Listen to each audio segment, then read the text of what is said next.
The night is deep in the harem. You can hear the fountain. It is always there, the sound of water moving through the stone channels that run beneath the floors of the old palace, carrying cold water from the cisterns under the city, keeping the air in these rooms cooler than the summer air outside. You have been listening to it for so long that you no longer hear it as a separate thing. It is simply part of what this place sounds like, the way a river is part of what a valley sounds like, inseparable, constant, older than anything built around it. The candle on the low table beside your bed has burned to half its length. You do not know the hour. Somewhere in the deep middle of the night, you think, the time when the city outside the palace walls is at its most quiet, when even the dogs that run loose through Constantinople's streets have settled, when the only sounds are the fountain and your own breathing and the occasional footstep of a guard making his round on the far side of the latticed window. You are not asleep. You have not been asleep for some time. This happens. Not every night. There are nights when sleep comes as it should, straightforward and complete, and you wake in the morning without remembering having closed your eyes. But there are other nights, like this one, when the mind will not release you, when it moves through its own corridors the way you move through the corridors of this palace, purposefully, always with somewhere to go, never quite arriving. You lie still. You have learned over the years in this place that the body's stillness is not the same as the mind's stillness, but that one can sometimes lead the other there. You breathe. The fountain sounds. The candle burns. You are Hürrem Sultan. You were not born with this name. You were born Alexandra, or perhaps Anastasia. The sources do not agree, and you yourself have not spoken that name in so many years that it has become something you carry rather than something you use, a stone in the pocket of your memory, worn smooth from handling. You were born in Ruthenia, in a small town in what is now western Ukraine, the daughter of a priest of the Orthodox Church. The year was approximately 1502 or 1504. Again, the records are uncertain, and the uncertainty is its own kind of truth about the kind of life you came from, where the births of daughters were not always written down. You are now, depending on which year this is and how you count it, somewhere in your late 40s or early 50s. The records of your birth are as imprecise as the records of your childhood, and you have long since stopped needing a number to know who you are. You are the legal wife of Suleiman the Fars, Sultan of the Ottoman Empire, the 10th Sultan of the House of Osman, the man they are already calling Suleiman the Magnificent in the courts of Europe, the man whose armies have reached the gates of Vienna, whose navy controls the Mediterranean, whose empire stretches from Hungary to Persia, to the coast of North Africa, the most powerful man in the world, some say, the shadow of God on earth by his own title. He chose you. Out of all the women in this palace, the hundreds of women in the harem, the concubines and servants and attendants and slaves, the women brought from every corner of the known world, he chose you, and then he did something no Ottoman Sultan had done in more than a century. He married you, legally, formally, in a ceremony that sent shock through every court in Europe and through every palace corridor in Constantinople. A slave, a foreigner, a woman with no family, no connections, no political usefulness beyond the fact of herself. He married you anyway. This is quiet history at bedtime. If this is your kind of story, a subscribe means everything right now.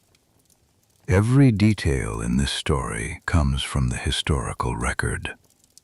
Just relax and feel free to let this play as you drift off to sleep. Now, let us begin.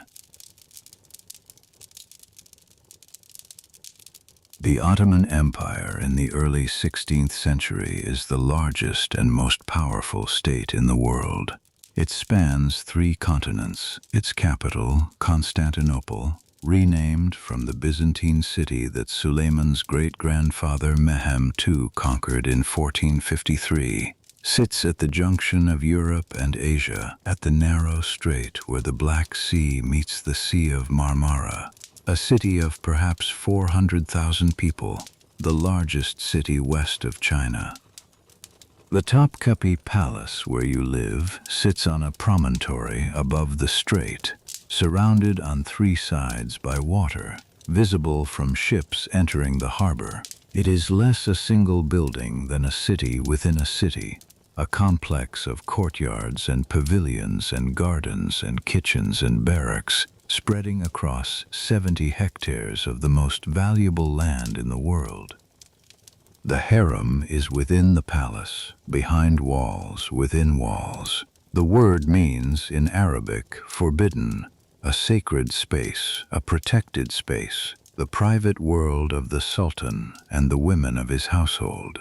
It is governed by the Valida Sultan, the Sultan's mother, and administered by the Kislar Agassi, the chief black eunuch, who controls access and manages the hundreds of women and servants who live within it. It has its own hierarchy as strict as any court in Europe, its own ranks and titles and protocols, its own economy of favor and competition, its own memory that stretches back through the generations of women who lived and died here.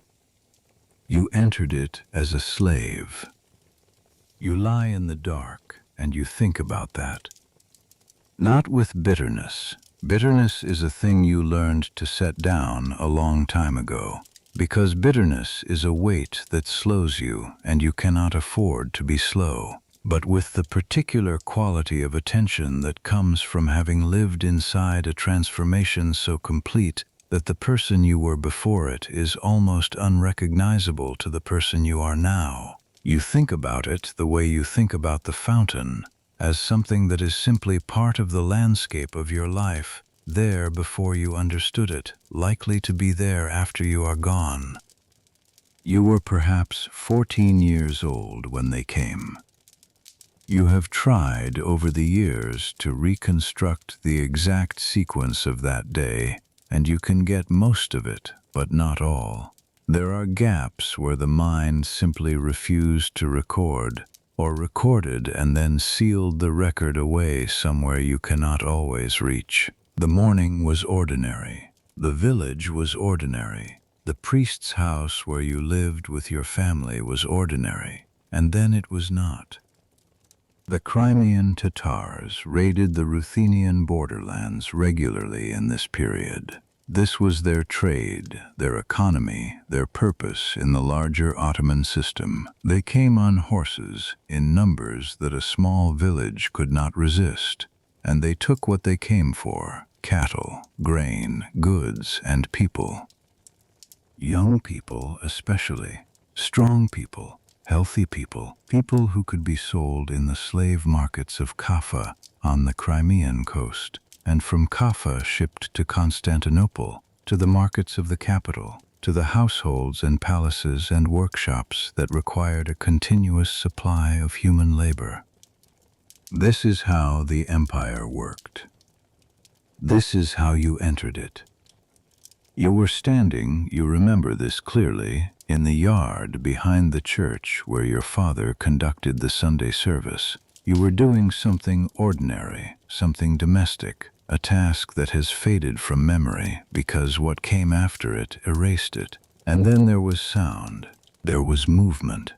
There was the particular quality of fear that arrives before understanding, before the mind has processed what the body already knows. And then they were there. You close your eyes in the dark room. The fountain sounds. you breathe. You do not linger in that moment longer than you need to.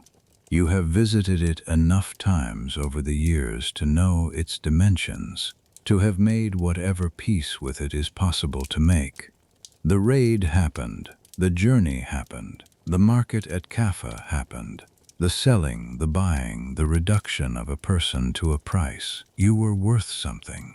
You fetched a good price, you were told later, though you did not understand the language well enough at the time to know what was being said about you. You were young and healthy and apparently unusually attractive by the standards of the market, and these things translated directly into value. From Kaffa you were shipped west, across the Black Sea, through the Bosphorus Strait, into the harbor of Constantinople. You were perhaps 14 years old. You were, as far as you knew, entirely alone in the world. The city you arrived in was unlike anything you had seen or imagined. Ruthenia was farmland and small towns, and the flat sky of the steppe. Constantinople was noise and color and height and smell, the stink of the harbor, the calls of the vendors, the towers of mosques rising above the rooftops, the boats of every kind jostling in the Golden Horn, the crowds in the streets speaking a dozen languages simultaneously. You stood on the dock, and you looked at it, and you understood, with the particular clarity of a person who has nothing left to lose, that the only way through this was forward. You had no other direction available. The palace came later. First there was a household, a period of training, the acquisition of the languages and skills and behaviors that a girl destined for the imperial harem was required to have. Turkish first, and then the etiquette, the music, the dancing, the arts of conversation and presentation that the harem expected of its women. You were a quick learner. This was not modesty or diligence alone. Though you were diligent, it was survival.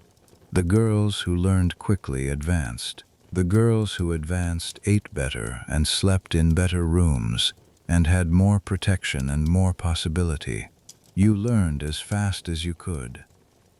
At some point in this period, you are not sure exactly when, someone began calling you Hürrem.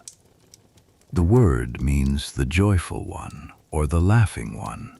It was given to you because of your temperament, or what appeared to be your temperament, the quality that people who encountered you noticed first, which was that you seemed, despite everything, to be fundamentally cheerful, undefeated by your circumstances, interested in the world around you, capable of laughter. You were all of these things. You were also learning, very quickly, that cheerfulness was a form of power that no one could easily take from you, that a woman who smiled in a room full of frightened women was immediately visible, that visibility in the harem was the beginning of everything. You lie in the dark and you breathe. The candle is burning down. Outside the latticed window, Constantinople is sleeping. The minarets of the mosques are dark shapes against the sky. The Bosphorus is out there, moving in the night, carrying ships between the Black Sea and the Sea of Marmara, the same water that carried you here so many years ago. The fountain sounds. You are still here. You think, that is not nothing.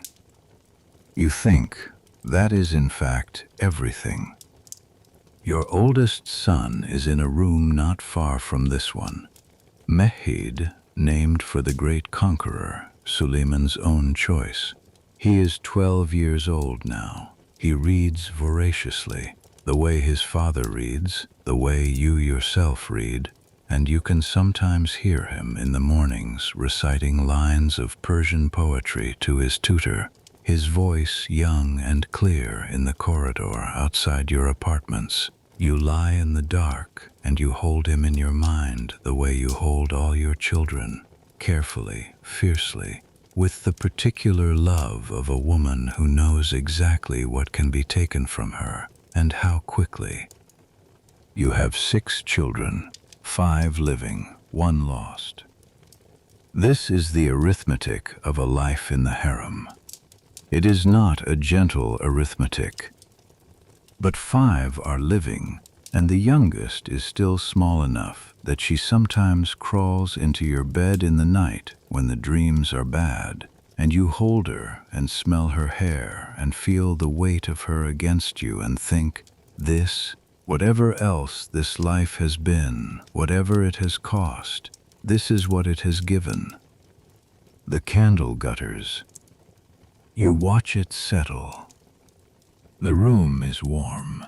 May in Constantinople, and the warm air has already settled into the city. The particular softness of the Bosphorus spring that you have come to love the way you love things that surprised you, unexpectedly, completely, without reservation. Ruthenia was cold.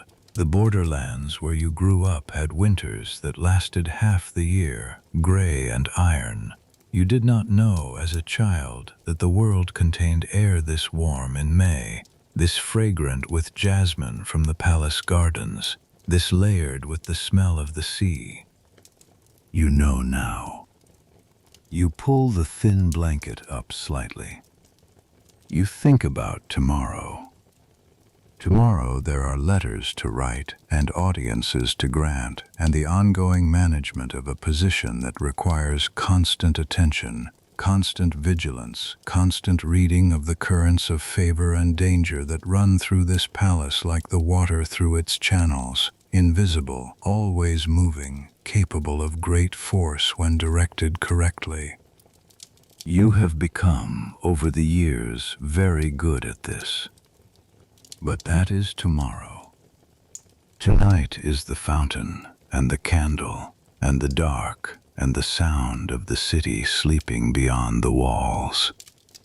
Tonight you are simply here, in the room that is yours, in the palace that has become your world, in the empire that you have shaped more than anyone outside it knows. Tonight you let the mind go where it goes. It goes, as it often does in these late hours, back to the beginning. Back to the girl on the dock at Constantinople, looking at a city she had never imagined, with nothing in her hands and nothing behind her. Back to the moment before everything started. You breathe. The fountain sounds. The night continues. You think about the language. Turkish was the first mountain. You arrived in Constantinople knowing nothing, not a word, not a gesture, not a single piece of the structure of the language that would become, eventually, the primary language of your mind.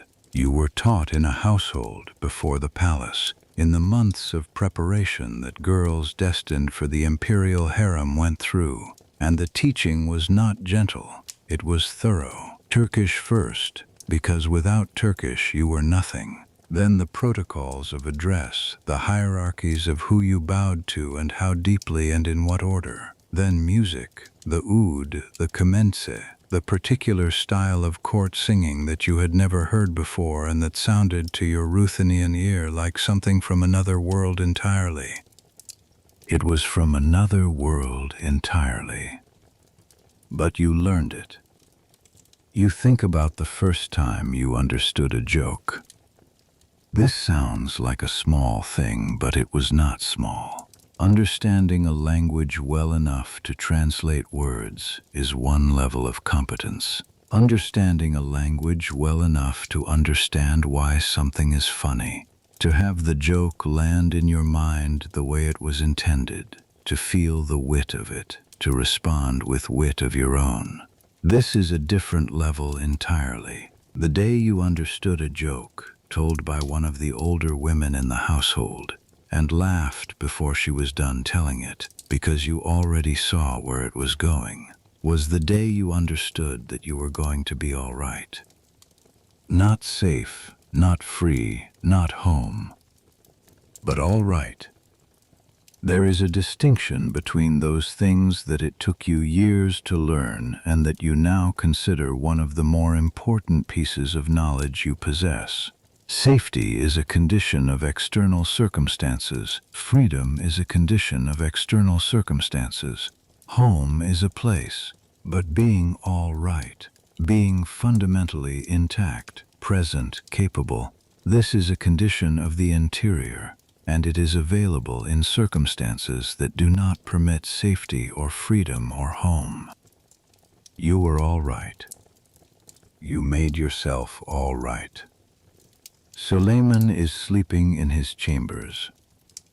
You can feel the fact of his presence the way you can feel the presence of a large stone in a room even when you cannot see it, a weight in the architecture of the night, a gravity around which everything else organizes. He sleeps these days more heavily than he once did. He is in his early 40s, a few years older than you, and the campaigns have taken something from him. The years of riding and fighting and the particular exhaustion of being the person on whom everything rests. He still reads until very late, surrounded by the books he loves, Persian poetry above all, which he writes himself under the name Muhibi, the lover. He has written thousands of verses. Some of them are about you. This still moves you, even now. A man who commands the largest empire on earth, who woke before dawn for decades to pray and study and govern and make war. This man sits alone in his chamber and writes poems about a woman from Ruthenia who came to him as a slave. He calls you his moonlight. He calls you his spring. He calls you, in one poem you have memorized because you read it so many times, the ruler of my heart, in my suffering a remedy. You are the ruler of his heart. You are also, through the children you have given him and the position you have built and the letters you have written on his behalf while he was on campaign, something considerably more than the ruler of his heart. But you let him have the poem. A man is allowed his poems. The candle is very low now. Tomorrow will come regardless of whether you sleep. This you know well. But a tired mind makes errors, and you cannot afford errors. The harem is never still. Even in the deep night, even when the candles are out and the fountains are the only sound, the harem is thinking. Always calculating, always moving in the dark the way water moves in the dark channels beneath the floor, continuously directed, finding the lowest path. You have learned to think in this medium. You learned it the way you learned everything in this place, by watching, by listening, by making yourself useful before you made yourself powerful. By understanding that the women who lasted here were not the most beautiful or the most aggressive, but the most perceptive, the ones who could read a room, the ones who understood that every person in the harem was operating inside their own set of constraints and ambitions and fears, and that understanding those constraints was more valuable than any amount of raw authority. You understood this early. You built on it. For 20 years. And now it is deep in the night, and the fountain is sounding, and the candle is guttering, and outside the walls Constantinople is sleeping, and you are here in the room that is yours. You let the mind go where it goes.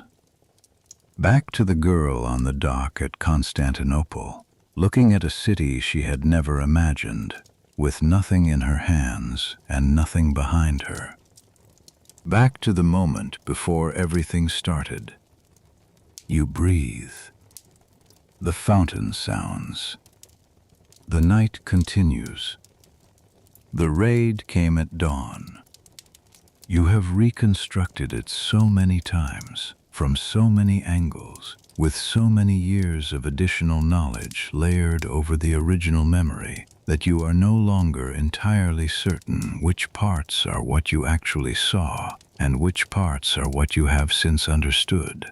This is the nature of traumatic memory. It does not preserve itself like a painting, fixed and unchanged. It changes with you.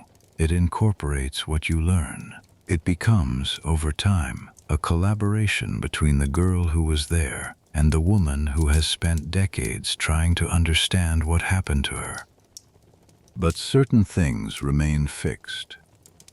The sound of hooves on the dry summer road. You remember this with a clarity that bypasses understanding and goes directly to the body. The specific rhythm of it, the way it grew from a distant rumble into something close and immediate. It was morning. The sky was already bright. The village was beginning its day. Fires being lit, water being drawn, the ordinary machinery of a morning in a Ruthenian borderland village that had survived many raids before and believed, with the particular optimism of people who have always survived, that it would survive this one too. Your father was inside the church. Your mother was near the well. You were in the yard. The Crimean Tatars who raided the Ruthenian borderlands in this period operated under a specific economic logic. They were not random raiders driven by chaos or appetite alone. They were part of a system, the vast Ottoman economic network, that required a steady supply of enslaved people to staff its households, its navy, its army, its palace. The Tars were the suppliers. Kaffa, on the Crimean coast, was the processing point, one of the largest slave markets in the world, where tens of thousands of people passed through each year, evaluated, sorted, priced, and sold. From Kaffa, the purchased people were shipped south and west into the empire that needed them. The Ruthenian and Polish borderlands were a primary source. There was a raid every few years, sometimes more often, and the people of these villages knew it. They built their houses with hiding places. They developed warning systems, a horn, a bell, a fire on a hill. Some villages survived raids by hiding their young people in time. Others did not. Yours did not.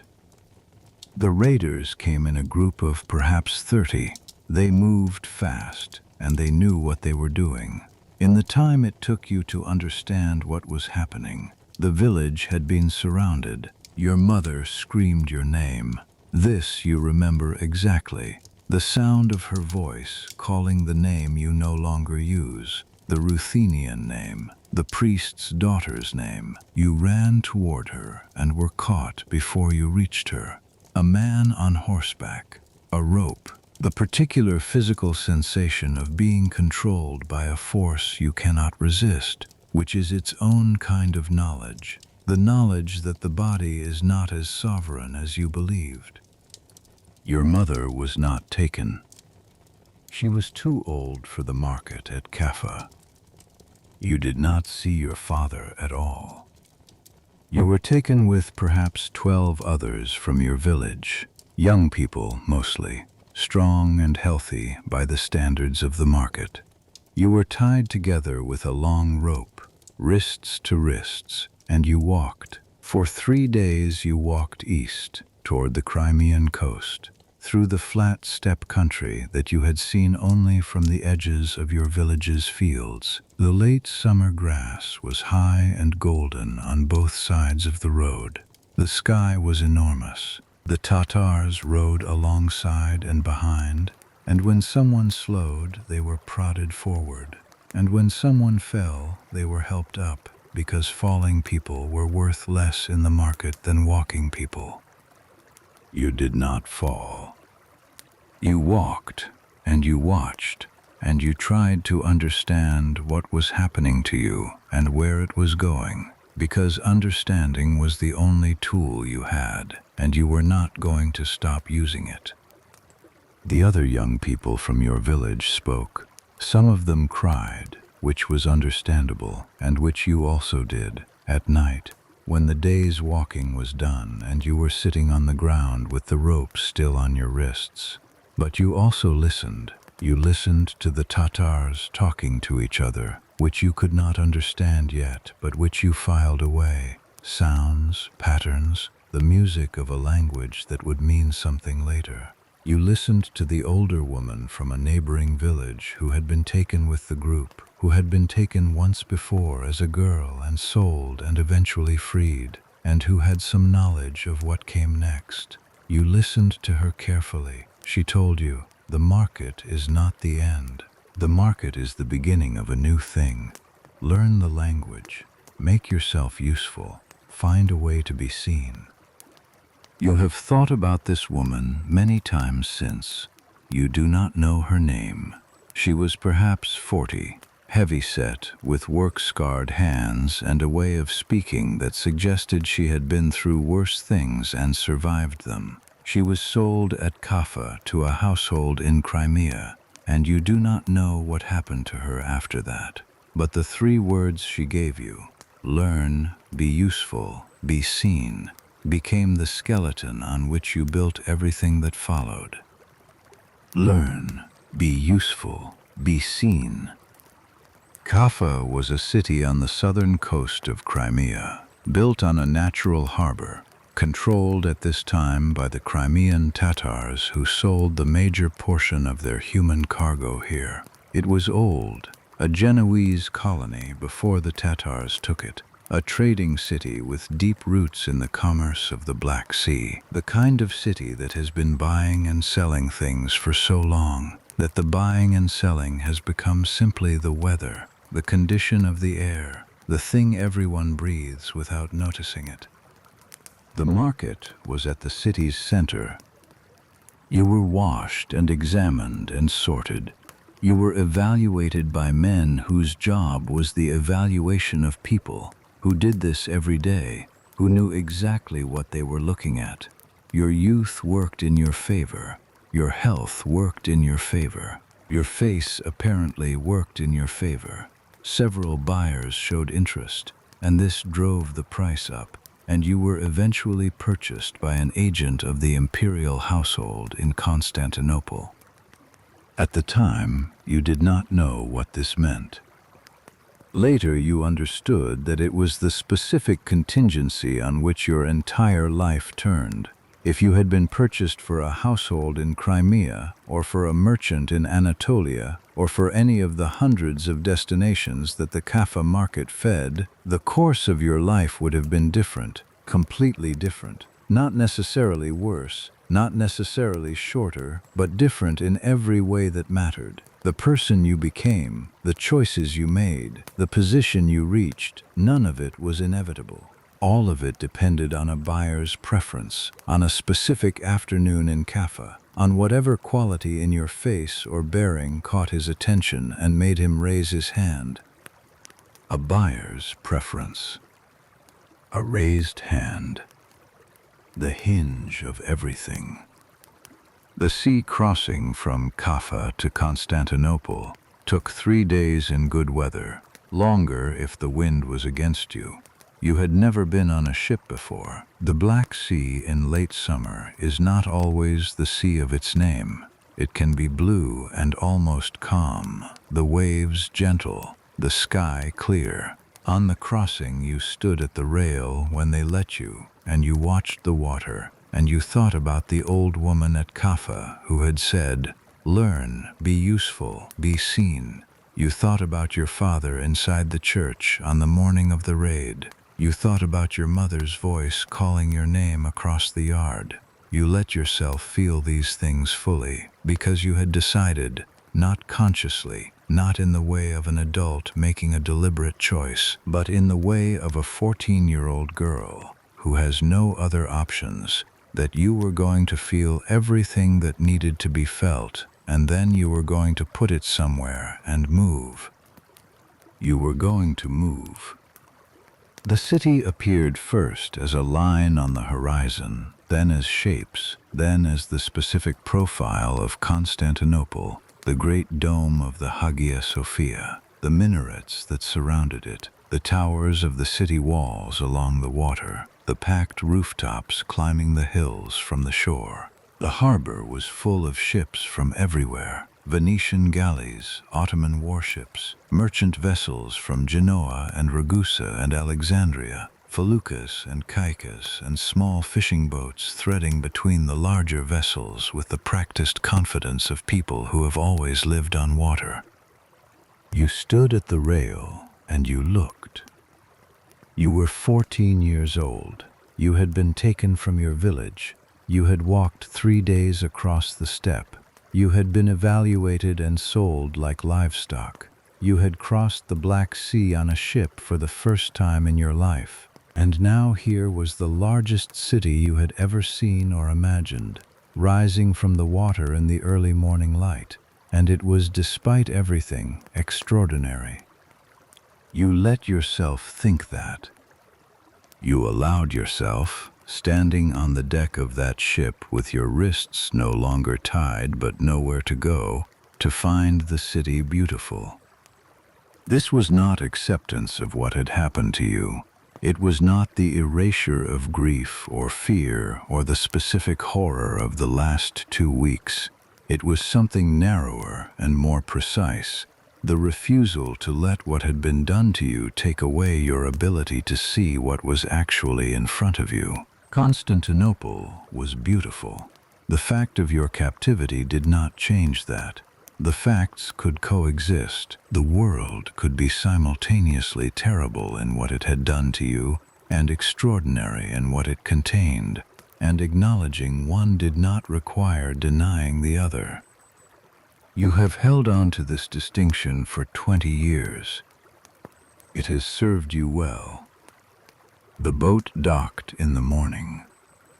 You walked down the gangplank, and your feet found the stones of Constantinople's harbor, and the city surrounded you.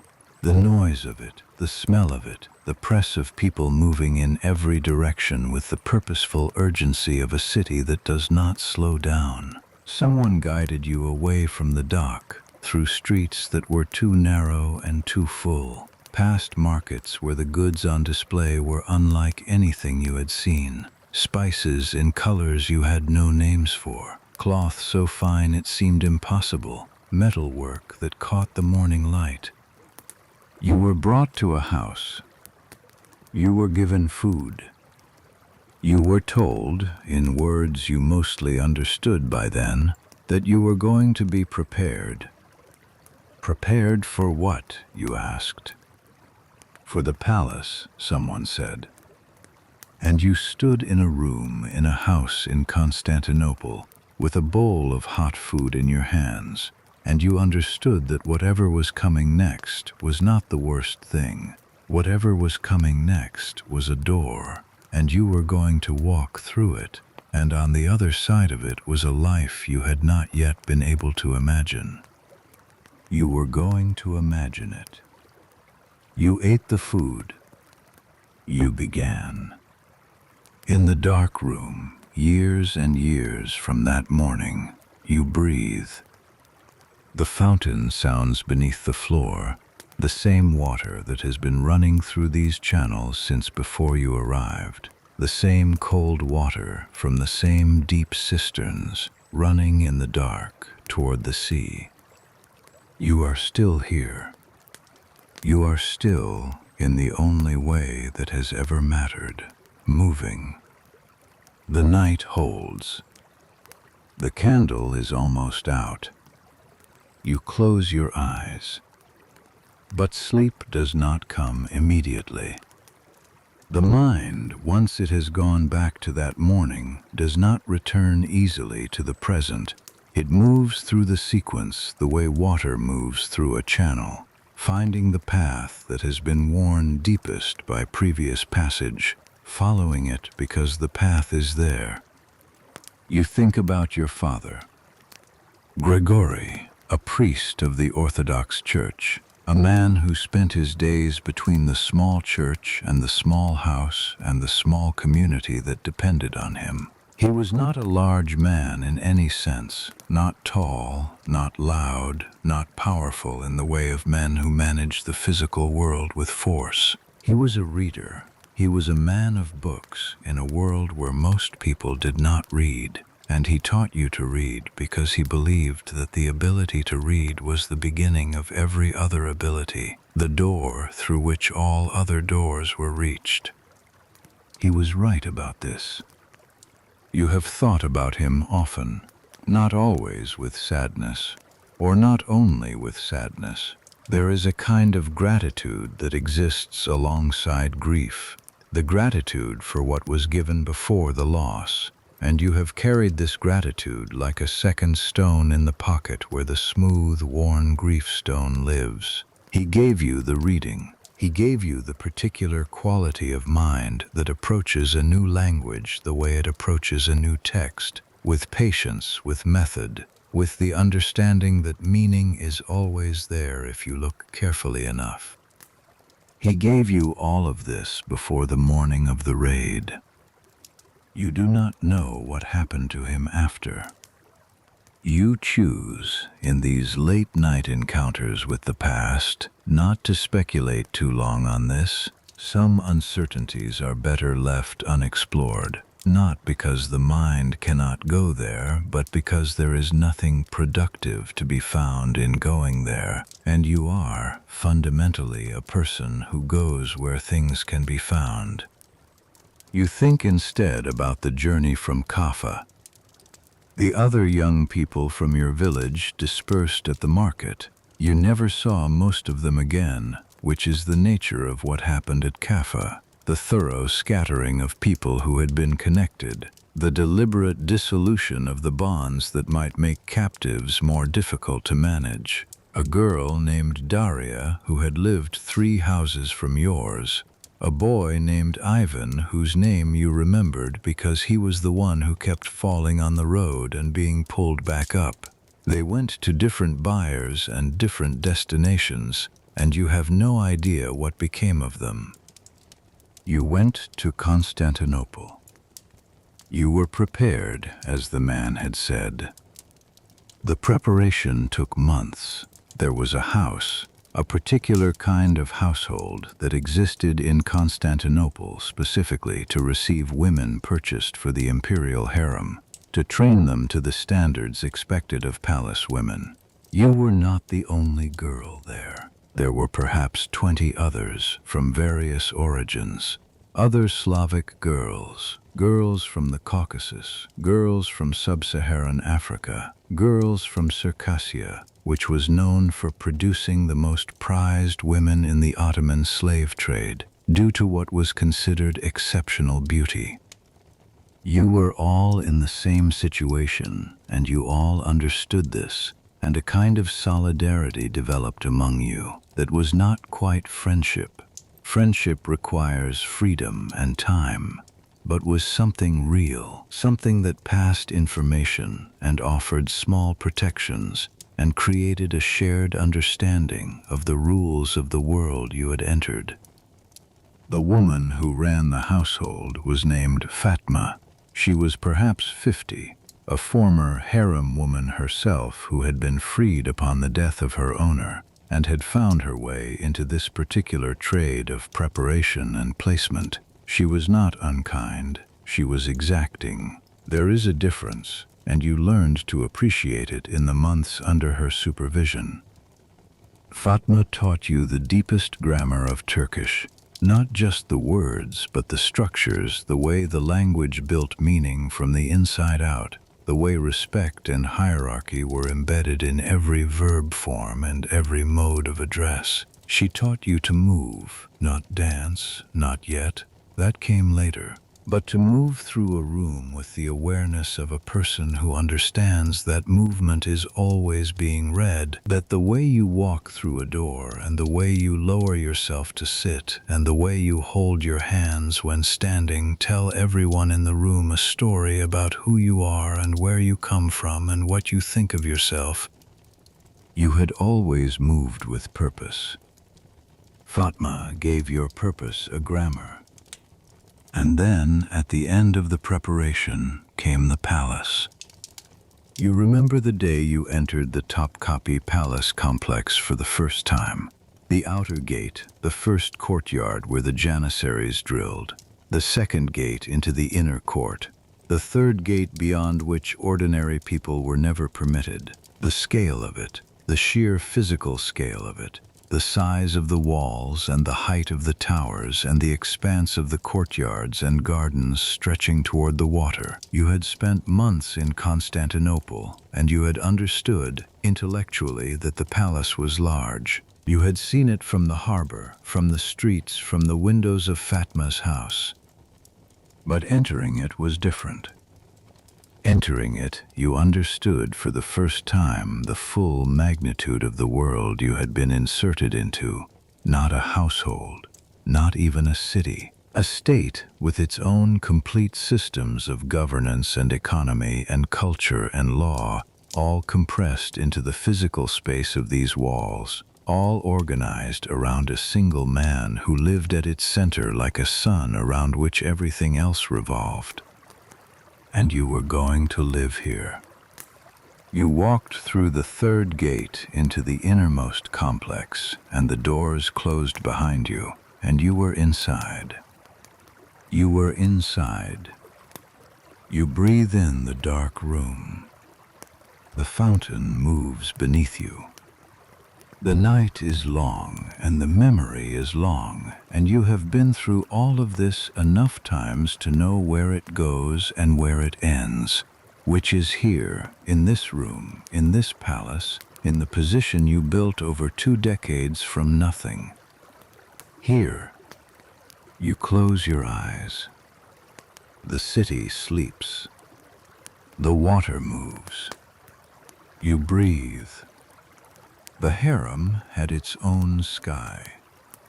This was the first thing you understood about it, that it was not simply a set of rooms inside a palace, but a complete world, with its own weather and its own gravity and its own particular quality of light that came through the latticed windows and the pierced stone screens and fell across the tiled floors in patterns that shifted through the day. You had entered through the third gate and been delivered to the Valid Sultan's attendants, and from that moment forward, the world outside those walls became theoretical, present in your knowledge, present in the sounds that drifted over the walls, the calls to prayer from the minarets, the noise of the harbor, the occasional sound of cannon from ships in the Bosphorus, but no longer accessible, no longer your world. Your world was this. The harem of the Topkapi Palace in the early 16th century housed between 300 and 500 women at any given time. This number fluctuated. Women were added through purchase and gift. Women were freed upon the Sultan's death or upon bearing children who were established. Women died. Women were transferred. But at any point in time, the population of the harem was measured in hundreds, and these hundreds lived in a hierarchy as rigid and as consequential as any in the empire. At the top was the Valid Sultan, the Sultan's mother.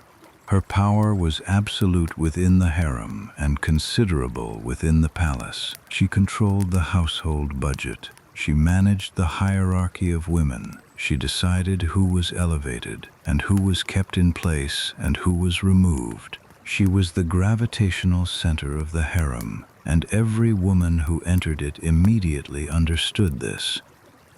Below the Valid Sultan were the Haseki, the Sultan's favorites, the women who had been called to his chamber and who had borne his children.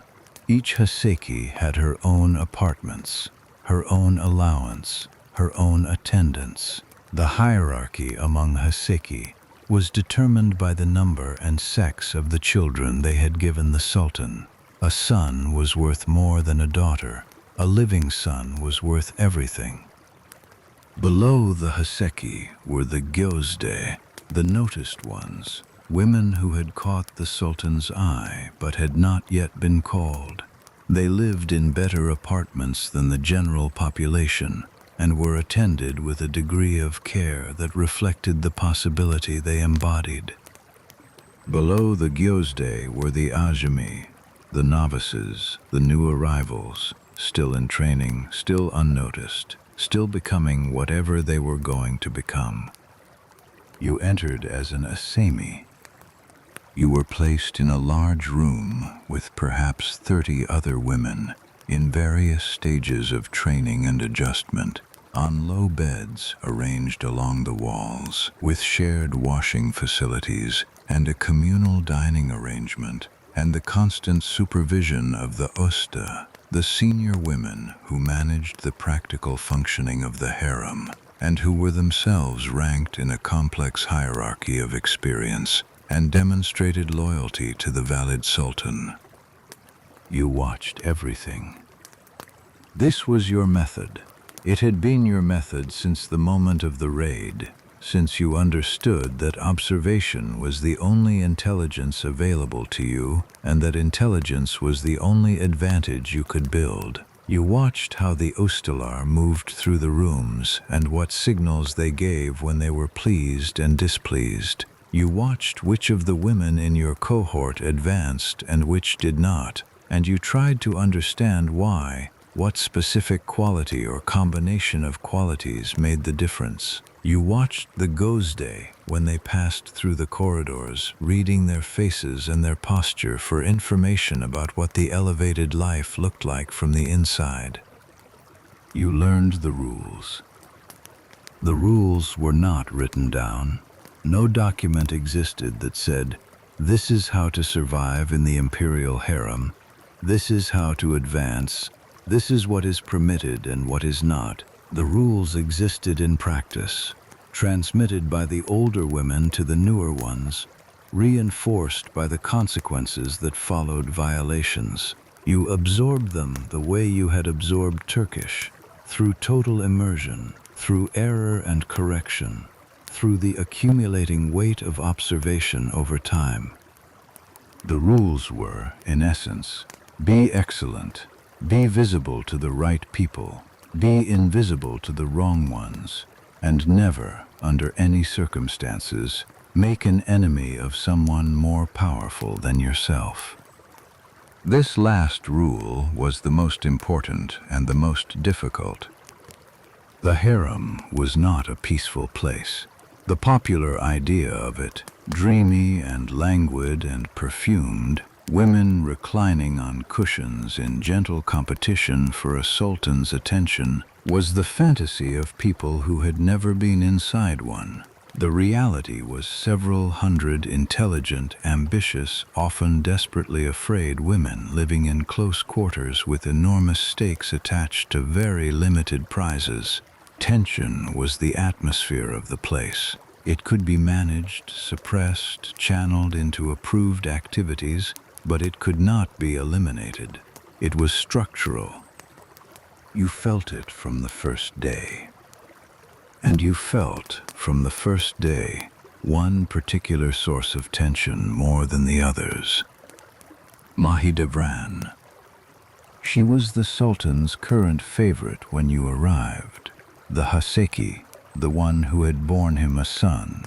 Her son was named Mustafa, and he was perhaps 3 or 4 years old at this point, already being treated with the deference owed to a possible future sultan. Mahidevran was Circassian, which meant she was considered exceptionally beautiful by the standards of the harem, and she had been in the palace long enough to understand her position thoroughly, and to have built around it a network of alliances and loyalties among the ustalar and senior women who ran the day-to-day operations.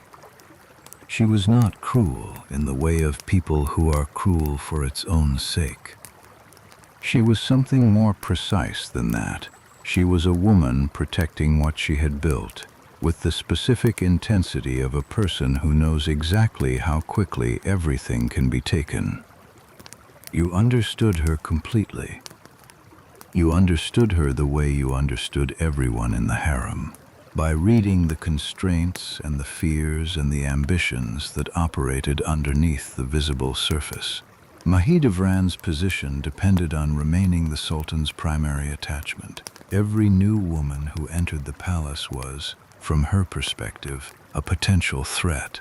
She had developed over the years a set of strategies for managing this threat. Subtle social pressure, the careful deployment of the Ustalar's loyalties, the various forms of control that a powerful woman in a closed system can exercise over the women below her. You became aware of these strategies relatively quickly. You became aware that they were being applied to you specifically within your first month. The first time you met Mahidevran directly was in one of the larger common rooms, during a gathering of the harem's women for a musical performance by one of the senior musicians. You were seated near the back, as was appropriate for a new Asimi, and you were listening with the complete attention you gave to music, which was genuine, not performed, because music was one of the things that had reached you from the very beginning in Constantinople, that had gotten inside your defenses before you had built your defenses high enough to stop it. She was seated at the front, surrounded by her attendants, in the position that was hers by rank. She looked at you once. It was a brief look, the kind that could be dismissed as accidental by anyone not paying close enough attention. But you were paying close enough attention, and what you saw in that look was not dismissal. It was assessment, careful, precise, the look of someone running calculations. You held her gaze for exactly as long as was appropriate for an Asimi looking at a Haseki, which is to say briefly, and then you looked away. But you had seen what you needed to see, and she had seen something in you as well. You did not know yet, in that first month, what would eventually develop between you. You did not know yet, and would one day occupy her position, that she would lose everything she had built, that the rivalry between you would become one of the defining dramas of the Ottoman court and would be written about by European ambassadors and discussed in courts across the continent. You did not know any of this. You knew only what the look had told you, that you had been noticed by someone who had reason to notice you, and that this noticing was not goodwill. This is the beginning of my life here, you thought. Not an ending, a beginning. The music continued. The candles burned in their holders along the walls. The other women listened or pretended to listen or attended to the social mathematics of the room, which never stopped. The musician played a long and intricate piece on the oud, the notes falling through the air like water, and you listened to every note, and you thought, I am going to survive this place. Not because the place deserved to be survived, not because justice existed in the world and would eventually provide what you were owed, but because you were still here and you were still paying attention, and those two things had been enough so far. You think about this now, in the dark room 20 years later. You think, I was right. You were right.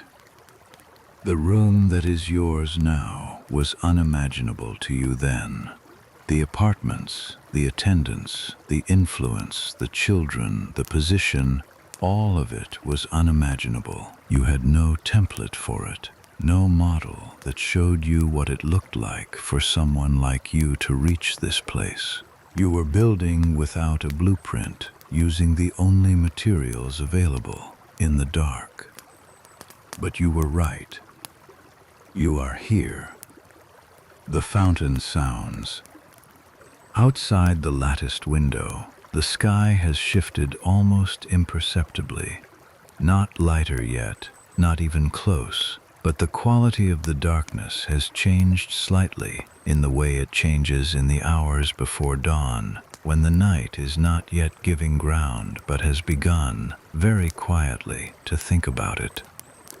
You breathe. The candle is very low.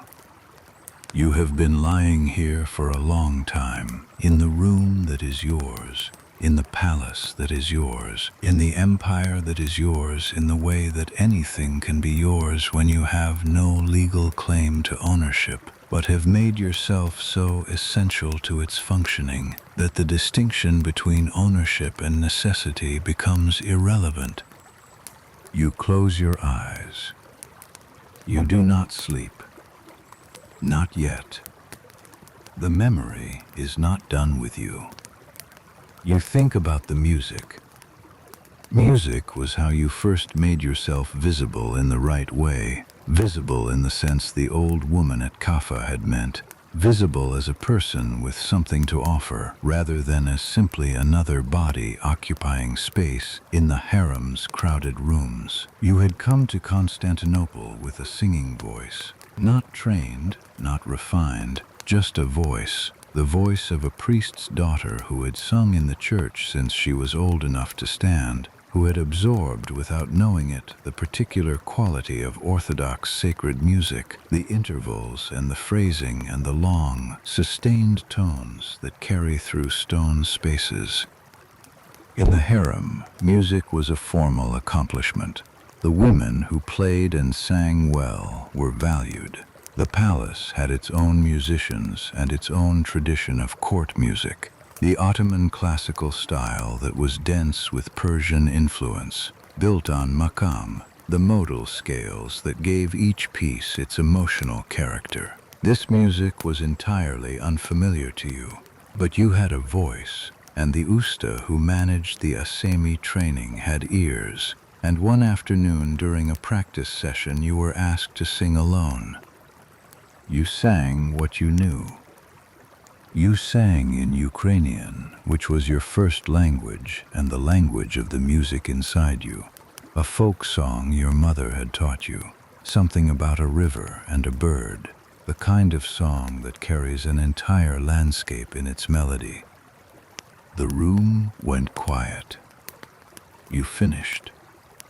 There was a pause. And then the usta asked you to sing it again. You sang it again. What happened after that happened slowly, the way things in the harem happened, not through sudden elevation, but through a series of small, incremental advances, each one building on the previous, each one depending on the attention of someone slightly higher in the hierarchy than the last. The usta brought you to the attention of the senior musician. The senior musician began working with you. Your Turkish improved fast enough that you were able to begin learning the Ottoman repertoire alongside the folk music you already carried, and the combination of the two gave your voice a quality that was apparently distinctive, the phrasing of one tradition wrapped around the structure of another, something that no one else in the harem was doing because no one else had come from exactly where you had come from. You were noticed. You were moved from the common room to a smaller room with fewer women. You were given better clothes. These were not large things. They were the small vocabulary of advancement in a system where every increment meant something, and nothing was given freely. But you understood the grammar, and you accepted each increment and used it as the foundation for the next. The harem's interior life was far richer than the women who had never been inside it imagined. There were approximately 300 women living within the walls of the old palace harem at any given time, and this population sustained a complete cultural world. There were scholars among them, women who had been educated before their capture, or who had been educated within the palace system itself, which invested in the cultivation of its women because cultivated women were more valuable in every way. There were poets, there were women who read Persian and Arabic fluently, who could discuss theology and philosophy and history. There were women from Circassia and Georgia and the Caucasus and the Balkans and the Slavic lands and Africa, and the harem absorbed them all. and made of them something that had no equivalent anywhere in the world. A multilingual, multi-ethnic community of women living in the center of the most powerful empire on earth, with no access to the world outside and complete immersion in the world inside. You read everything available to you. This was not difficult to arrange once you had established yourself well enough to have access to the harem's library. The Topkapi complex had a substantial collection, not just the Quran and Islamic theology, which were central, but Persian poetry in great quantity, historical chronicles, geographical texts, astronomical treatises, medical writing. You read with the same methodical hunger you brought to language, as much as possible, as fast as possible, retaining what was useful and following the threads that led to more. The Persian poetry was what caught you most completely. You had not expected this. You had expected to respect it as a requirement of the culture you were learning, the way you respected the dietary rules and the prayer times and the hierarchies of address as things that were real and consequential and needed to be understood. You had not expected to love it. But the Persian lyric tradition, Rumi, Hafez, the great mystical and secular poets of the preceding centuries, reached something in you that nothing else in the palace had yet reached. The imagery of it, the way it used concrete physical things, wine, roses, the beloved's face, the nightingale singing to the rose, to carry meaning that was not about those things at all. The way it held grief and joy simultaneously without resolving the tension between them, because the tension was the point. The way it said, the world is beautiful and the world is painful, and these are not two separate things. You had been living this for years. Here was a tradition that had been saying it for centuries. You began writing your own verses in Persian, not well at first, not nearly well enough to show anyone, not in a palace where Persian poetry was taken with deadly seriousness and where poor verse was the kind of social embarrassment that could damage your carefully built reputation. But you wrote because you needed to, because the language of the harem's emotional life was Persian poetry, and you needed to be fluent in it, not just as a reader, but as a writer, needed to understand it from the inside. You became fluent. Suleiman was also a poet. This is the detail that, more than any other, explains what happened between you. The reason you were not simply a beautiful woman who caught a sultan's eye, but the specific person who became what you became. Suleiman was educated, deeply, genuinely, in a way that went beyond the formal requirements of his position. He had read everything he wrote every day. He had strong opinions about verse and had surrounded himself in his court with poets and scholars who could engage him at the level he expected. He was, in the way of the most serious Ottoman sultans, a man who considered the cultivation of the mind a religious obligation as much as a personal pleasure. And you were becoming, in the harem that he never directly entered but whose contents were carefully managed and curated for his awareness, a woman who could meet him there. Not yet, not for some time, but becoming. The work of becoming is the work of these years, and you lie in the dark room and you trace it the way you would trace a route on a map, from the common room of the Asami, through the smaller room, through the first acknowledgement by the senior musician, through the reading and the writing and the Turkish and the Persian and the gradual accumulation of the specific qualities that would eventually reach the Sultan's attention. The harem's information about you moved upward through the hierarchy, in the way information always moves in the harem. Not in direct reports, but in the ambient conversation of women who have nothing to do but observe each other. The Ustalar talked to the senior women. The senior women talked to the Valid Sultan's attendants. The Valid Sultan herself was paying a particular kind of attention, because the Valid Sultan always paid attention to anything that might be relevant to her son. You were becoming relevant. Mahidevran knew this too.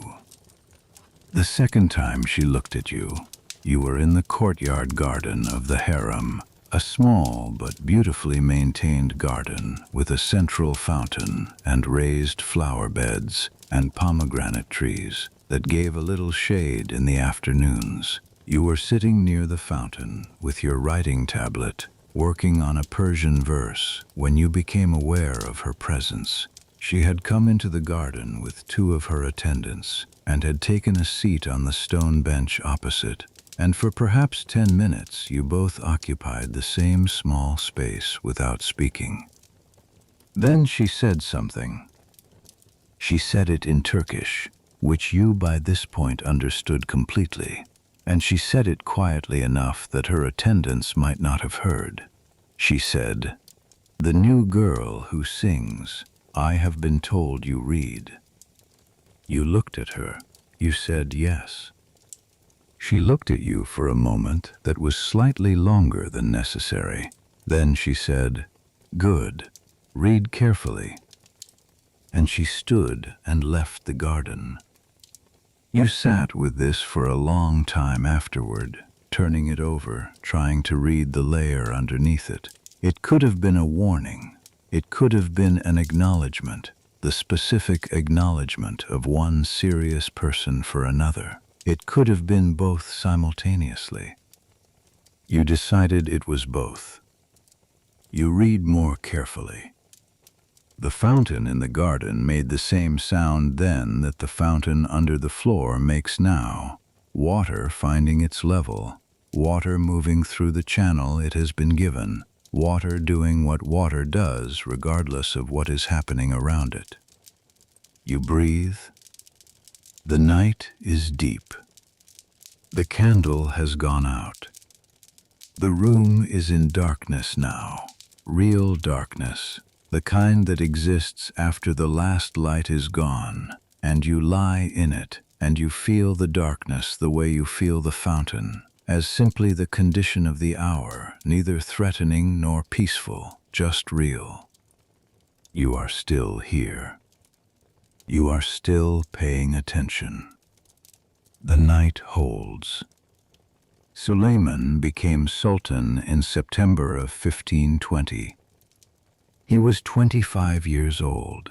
His father, Selim I, called Selim the Grim, a name that tells you something about how history remembered him, had ruled for 8 years, and in those 8 years had doubled the size of the empire, defeating the Safavid Persians at the Battle of Chaldiran, conquering Egypt and Syria and the Hejaz and the holy cities of Mecca and Medina, transforming the Ottoman sultans from regional powers into the custodians of the most sacred sites in the Islamic world. He died of a skin disease, or possibly cancer, in the autumn of 1520, and Suleiman rode from his governorship in Manisa to Constantinople to take the throne. The harem was watching. Every transition of power was a pivot point for the women inside the palace. The death of a sultan meant the death of whatever configuration of favor existed under him. His mother died or retired into a lesser position. His haseki were transferred to the old palace that housed the women of previous sultans. His concubines were redistributed or freed, and an entirely new order began. Suleiman's accession meant the dissolution of his father's household arrangements and the beginning of his own, and this created in the harem a particular kind of charged expectation, both fear and possibility, the terror of losing established position and the opportunity of gaining one. You were still among the Assemi when Selim died. You were not established enough to have much to lose. You had, however, already begun to understand what you might gain. The new sultan was known to be different from his father in ways that mattered to you specifically. Selim had been a man of war and administration, brilliant in both, but not primarily a man of letters. Suleiman was reported to be a poet. He was reported to be genuinely educated, genuinely curious, the kind of ruler who surrounded himself with scholars and artists, and who engaged with the intellectual life of his court rather than simply patronizing it from a distance. He was said to be, in the early accounts that circulated through the harem in the weeks after his accession, serious in all things, in his faith, in his governance, in his aesthetic judgments, in his personal life. Serious suited you. You were serious. The first time Suleiman's attention reached you was not a single moment. It was a process, the same kind of gradual, incremental process by which everything in the harem happened. But it moved faster than your previous advances, and when it arrived with a completeness that you had not entirely anticipated. It began with a poem. One of the senior women of the harem, a Georgian woman named Gülfem, who had been in the palace for many years and who had developed the particular value of someone who moves information between levels of the hierarchy with discretion, had seen some of your Persian verses. She had not seen them by accident. You had shown them to her in the calculated way of a person who knows that showing work to the right person is the same as submitting it to a different court than the one you appear to be working within. Gülfem, read what you gave her. She said nothing immediately. A week later, she came to you and told you that she had mentioned your writing to someone, and that someone had mentioned it further up the chain, and that your name had now reached the ears of a person whose name she did not specify, but whose importance she made clear by the way she held her hands when she said it. Very still, very deliberate, the gesture of a woman handling something fragile. You understood what she was telling you. You were not called immediately. These things did not happen immediately. The process of being called to the Sultan's chambers was itself a ceremony, a sequence of formal steps that was managed by the Kizlar Agassi and involved the approval of the Valid Sultan and the observation of protocols that had been developed over generations specifically to control the pace and the dignity of such proceedings. A woman who was called waited. A woman who was not called but had been placed in readiness also waited. The waiting was its own kind of preparation. You waited for 3 weeks. In those 3 weeks you slept little and read everything and wrote nothing. You had written yourself into a state of readiness, and you understood that more writing would only circle back on itself. That what was needed now was not more production, but the absorption of what you had already built. The way a musician stops practicing the night before a performance and lets what they know settle into the body. You also talked to Gülfem every day. Not about the Sultan, about everything else. About the texts you were reading, about the political situation in Hungary where Suleiman was already planning his first campaign, about the specific qualities of certain makam in Ottoman music and how they mapped onto the emotional registers of Persian poetry. You talked to Gülfem because she was intelligent and had information you needed, but also because these conversations were themselves practice. Practice in the specific kind of conversation that you understood you would eventually need to have. The Sultan was a man who expected to be met by equals in the life of the mind. You intended to meet him there. The night you were called, it was late summer. The city was at its warmest, the air from the Bosphorus heavy and salt-smelling, the jasmine in the palace gardens at full bloom. You were dressed and attended with the formal care that the occasion required. New clothes, jewelry from the harem stores, the application of sense and preparations that the senior women managed with the seriousness of professionals. You were not frightened, or not only frightened, you were the other thing as well, the thing that has no precise name but that lives on the other side of fear when the situation is one you have been preparing for, a kind of high, clear alertness, the feeling of a person who is about to do the thing they have been training to do. You remember the walk through the corridors. The palace at night had a different quality than the palace in the day. Quieter, of course, but also more present somehow. The stone and tile and carved wood more apparent when the movement of daytime was stilled. The lamps burned in their niches. The guards stood in their places. The Kislar Agassi walked ahead of you through the succession of doors and courtyards that led from the harem to the Sultan's private apartments, and his footsteps were the only sound other than your own. You counted your breaths. One tool for managing the interior state in moments of high consequence is to count your breaths. You had learned this from a conversation with one of the harem's older women, a woman from somewhere in the Caucasus who had been in the palace so long that she had become part of its texture, who had seen many women make this walk, and had seen them come back changed or not come back at all. She had said, count your breaths. Not to calm yourself. Trying to calm yourself when you are not calm is useless, but to stay in the body, to stay present. The mind will go where it goes, but the breath is always here, and counting it keeps you here with it. You counted your breaths. Suleiman was in a room that opened onto a terrace above the Bosphorus. You remember the sound of water, not the fountain of the harem, but the actual sea, the actual strait, the Bosphorus moving in the dark below the terrace with its particular deep sound. He was sitting at a low table with books and papers. He stood when you entered, which was not required of him and which told you something immediately.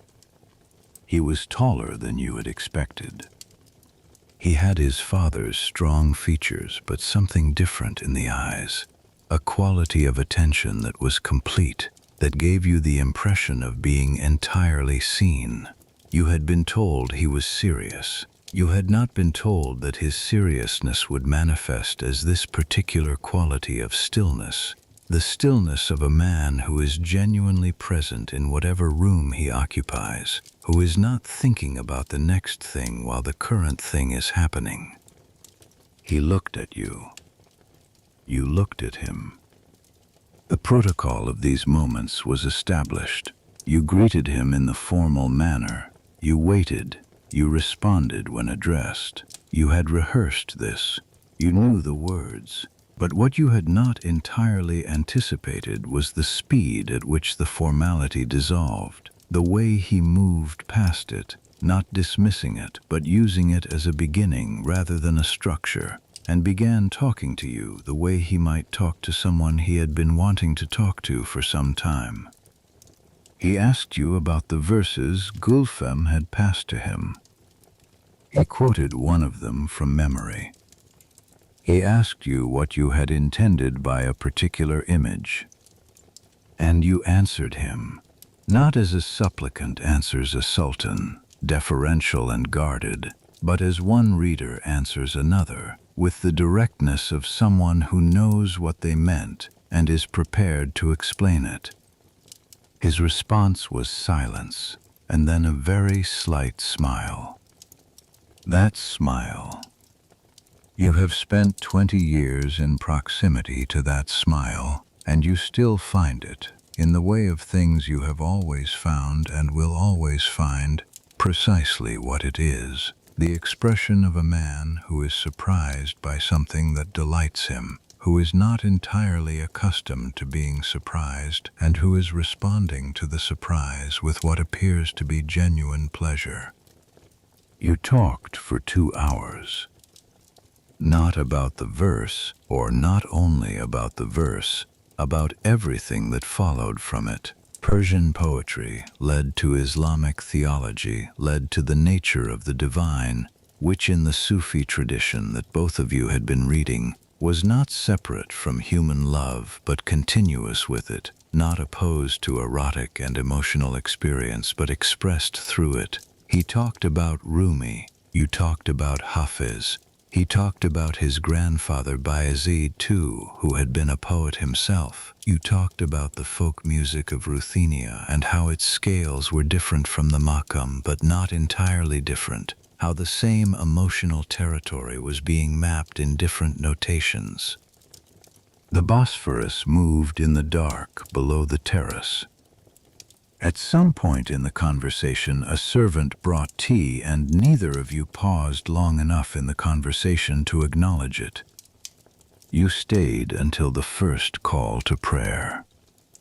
When you left, the sky to the east was beginning to lighten, the same faint, early lightening that you are watching now through the latticed window of the room that is yours. The room you did not have yet on that night, the room that is one of the many things that came from 2 hours of conversation above a straight in the early hours of a late summer morning. You think about that conversation. You have thought about it many times, not with the nostalgic softness that memory sometimes applies to the past, but with the analytical attention of someone who knows that understanding the mechanism is as important as experiencing the result. What happened in that conversation was not magic, not fate, not the working out of a destiny that was always waiting for you. What happened was 2 people who had both been reading the same things, recognizing each other across the particular distance of a sultan's chamber in the most powerful palace in the world. Recognition. That was the thing. Not beauty. Beauty was common in the harem. Beauty was the minimum requirement for being there at all. Not obedience. Obedience was everywhere, was structural, was the condition of existence for every woman inside those walls. What was not common, what Suleiman had apparently not found before in the way he found it that night, was someone who could meet him in the place where he actually lived, the interior life, the reading and writing and thinking and questioning that was the substance of his private hours. You could meet him there. You did meet him there. And everything that followed, the years of his campaigns and your letters, the children, the marriage, the position, the power, the loss, the grief, the love that is still, after 20 years, the most complicated and the most real relationship you have ever had. Everything that followed came from that meeting. You breathe in the dark room. The sky through the window is slightly lighter than it was an hour ago. Not dawn, not yet. But the night is beginning, very slowly, to reconsider itself. The fountain sounds. You are awake in the palace that became your world. You are still here, still thinking, still, after everything, paying attention to what is in front of you. You think about the letters. The letters are perhaps the clearest record of what the 2 of you built together, and what it cost and what it gave. Clearer even than the children, because children are partly their own people and carry their own trajectories, but letters are the direct impression of 2 minds against each other, the record of a conversation that never stopped even when the physical distance between you was measured in hundreds of miles. Suleiman campaigned. This was the nature of his reign. A sultan who expanded the empire was a sultan fulfilling his divine mandate, and Suleiman expanded it relentlessly. Hungary in 1526, the siege of Vienna in 1529, Persia in 1534, campaign after campaign, each requiring months of absence, and in each of those absences you wrote to each other with a frequency and intimacy that the surviving letters document. His letters to you have a quality that distinguishes them from any other official correspondence of the period. They are not strategic, not informational, not the letters of a man conducting governance at a distance. They are the letters of a man who misses someone. He writes about the landscape he is moving through, the Hungarian plains, the Danubian marshes, the Persian mountain passes. He writes about the food, about the cold, about a particular quality of light he saw at dawn over a river and thought of you. He writes in one letter that you have read so many times you have worn the edges of the thought, "Without you the world is a prison to me." Without you the world is a prison. You wrote back with information. The political situation in the palace, the health of the children, the status of various alliances and rivalries that he needed to know about from someone he could trust. But you also wrote with the same quality he brought to his letters. You wrote about your days. You wrote about what you were reading. You wrote Persian verses and enclosed them. You wrote, in the plain Turkish of someone who has made that language entirely her own, what it felt like to be here without him. You were building something in those letters. Both of you were building it. Not just a correspondence, but a kind of marriage of minds that preceded and eventually produced the legal marriage. That was in many ways more fundamental than the legal marriage because it had no precedent to support it, no existing form to pour itself into. You invented it together, letter by letter, campaign by campaign, across the years when he was away and the years when he was here and the nights like this one when you lie awake and he is asleep and you think about all of it. The Ottoman Empire, at the height of Suleiman's reign, encompasses, by the estimates of its own chancellery, approximately 14 million square kilometers. It contains within it the great cities of the ancient world, Constantinople, which is its capital, Cairo, which is its richest province, Baghdad, which is its eastern anchor, Jerusalem, which is its spiritual inheritance. It controls the trade routes that connect Europe to Asia and Africa. Its navy, under the command of the great Admiral Hayreddin Barbarossa, dominates the Mediterranean. Its legal system, reformed and codified by Suleiman himself, he is called the lawgiver as often as the Magnificent, governs the daily lives of tens of millions of people across dozens of ethnicities and languages and faiths. And in the center of all of this, in the Topkapi palace above the Bosphorus, there is a room where a woman from Ruthenia lies awake in the deep hours of the night, listening to a fountain and thinking about a conversation she had 20 years ago above a strait when she was perhaps 18 years old, and the man who sat across from her quoted her own verse back to her, and she understood, for the first time fully, that she was not going to be erased. Not by what had been done to her. Not by the distance from her father's house, or her mother's voice, or the Ruthenian sky. Not by the harem's walls, or Mahidevran's careful strategies, or the thousand small ways this place had tried to make her into something smaller than what she was. She was not going to be erased. You are not erased. You breathe in the dark room. The fountain sounds. The city beyond the walls is deep in its night. And you lie here, whole, with your name and your history and your 20 years of this place inside you, and the night moves through its hours, and somewhere not far from here a sultan is sleeping, and his children are sleeping, and the empire continues its enormous turning, and you are at its center. Still here, still paying attention. The sky through the latticed window holds the last of the dark. The confrontation with Mahidevran happened in the 3rd year. You have thought about it many times since, what led to it, what it meant, what it changed.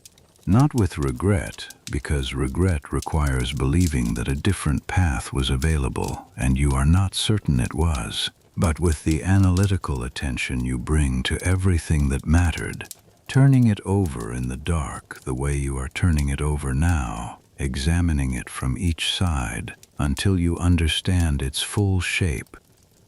By the third year of Suleiman's reign, you had been called to his chambers many times. You had been elevated to Gozde, the noticed one, and then beyond it, to a position that did not yet have a formal name because the formal name had not yet been needed. You were not the Haseki in the official sense. Mahidevran was still that, still the mother of Mustafa, still occupying the apartments and holding the allowance and commanding the loyalties that her position carried. But something had shifted in the distribution of the Sultan's attention, and everyone in the harem could feel it, the way you feel a change in the weather before you can see it, a pressure difference, an alteration in the quality of the air. You had continued meeting Mahidevran in the casual way of the harem, in the gardens, in the communal rooms, at the musical performances. The second conversation in the garden had been the last direct exchange between you for some time. After that, communication happened through intermediaries and through the specific vocabulary of behavior that women in the harem had developed over generations for exactly this kind of situation: subtle, deniable, effective. She had resources. She had the senior Ustalar who had been loyal to her for years, who managed access and information within the harem in ways that could help or hinder a woman's advancement. She had Mustafa, who was now old enough to be a visible presence, a reminder to anyone who might forget that she had given the Sultan his firstborn son. She had years of accumulated position, the weight of established fact, the inertia that always favors the person who is already in place.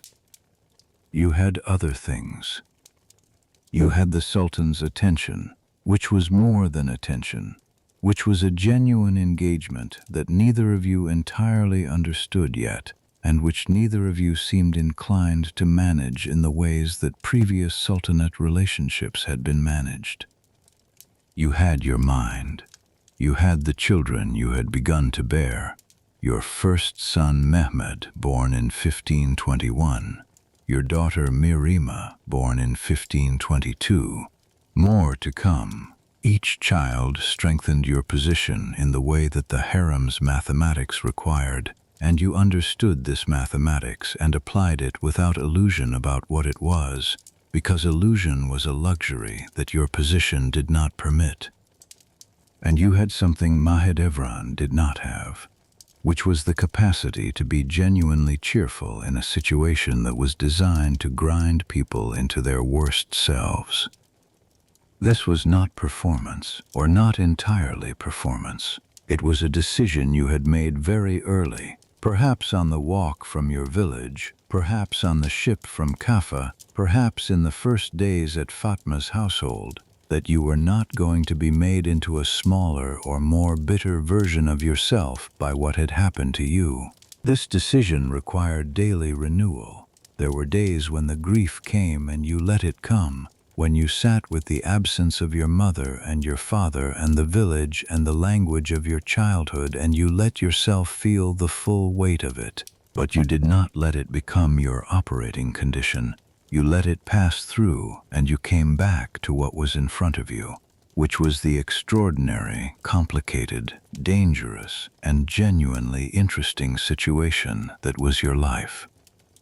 The harem responded to this. Not unanimously. Nothing in the harem was unanimous. But the women who were not aligned with Mahidevran, and there were many of them, found in you something that the harem's atmosphere of calculation and fear rarely produced. A person who seemed to have decided that her situation, however constrained, was going to be inhabited fully rather than endured minimally. This quality attracted people. It generated loyalty of a kind that was different from the loyalty that power or fear produces. It was the loyalty of people who wanted to be near someone who was fully alive. You built your own network, not in opposition to Mahidevran's, not directly, not in the way of two armies arrayed against each other, in parallel, alongside, growing its own roots in its own soil, watered by different things. The direct confrontation, when it came, was not the culmination of a plan. It was the eruption of something that had been building below the surface for 3 years, triggered by a specific incident that was itself not especially significant, but that provided the occasion for everything that had accumulated to break through. You had been walking in the corridor that connected the main harem apartments to the Sultan's bath, a public corridor by harem standards, meaning accessible to the women of rank rather than restricted to the ustalar and servants. You were with 2 of your own women. Mahidevran was coming from the opposite direction with 4 of hers. The corridor was not wide enough for both groups to pass without one yielding to the other. In a more formal setting, with more time to arrange the geometry of the thing, this would have been resolved through protocol. You were arguably of equal rank at that point, and there were established customs for managing such ambiguities. But the corridor was narrow, and the encounter was sudden, and the 3 years of accumulated tension were in both of you and in your respective women. And what happened was that Mahidevran did not slow down, and you did not slow down, and the 2 groups met in the middle of the corridor at the same moment. What followed lasted perhaps 2 minutes. The accounts of it that circulated afterward, and they did circulate, because nothing that happened in the harem of this magnitude remained private, described it variously depending on whose account you were reading. Mahidevran's women said she had been attacked. Your women said she had initiated it. The ustalar, who were neither of your people and who observed from doorways, said that it was mutual, which was probably the most accurate account. What you remember, hands, the physical shock of it, the sudden reduction of everything complex to something purely physical. Mahidevran was stronger than she looked, or perhaps you were in the grip of something that made the normal assessments of strength irrelevant. There was tearing, cloth, you thought, and perhaps hair. There was sound, and then there were ustalar between you, and it was over.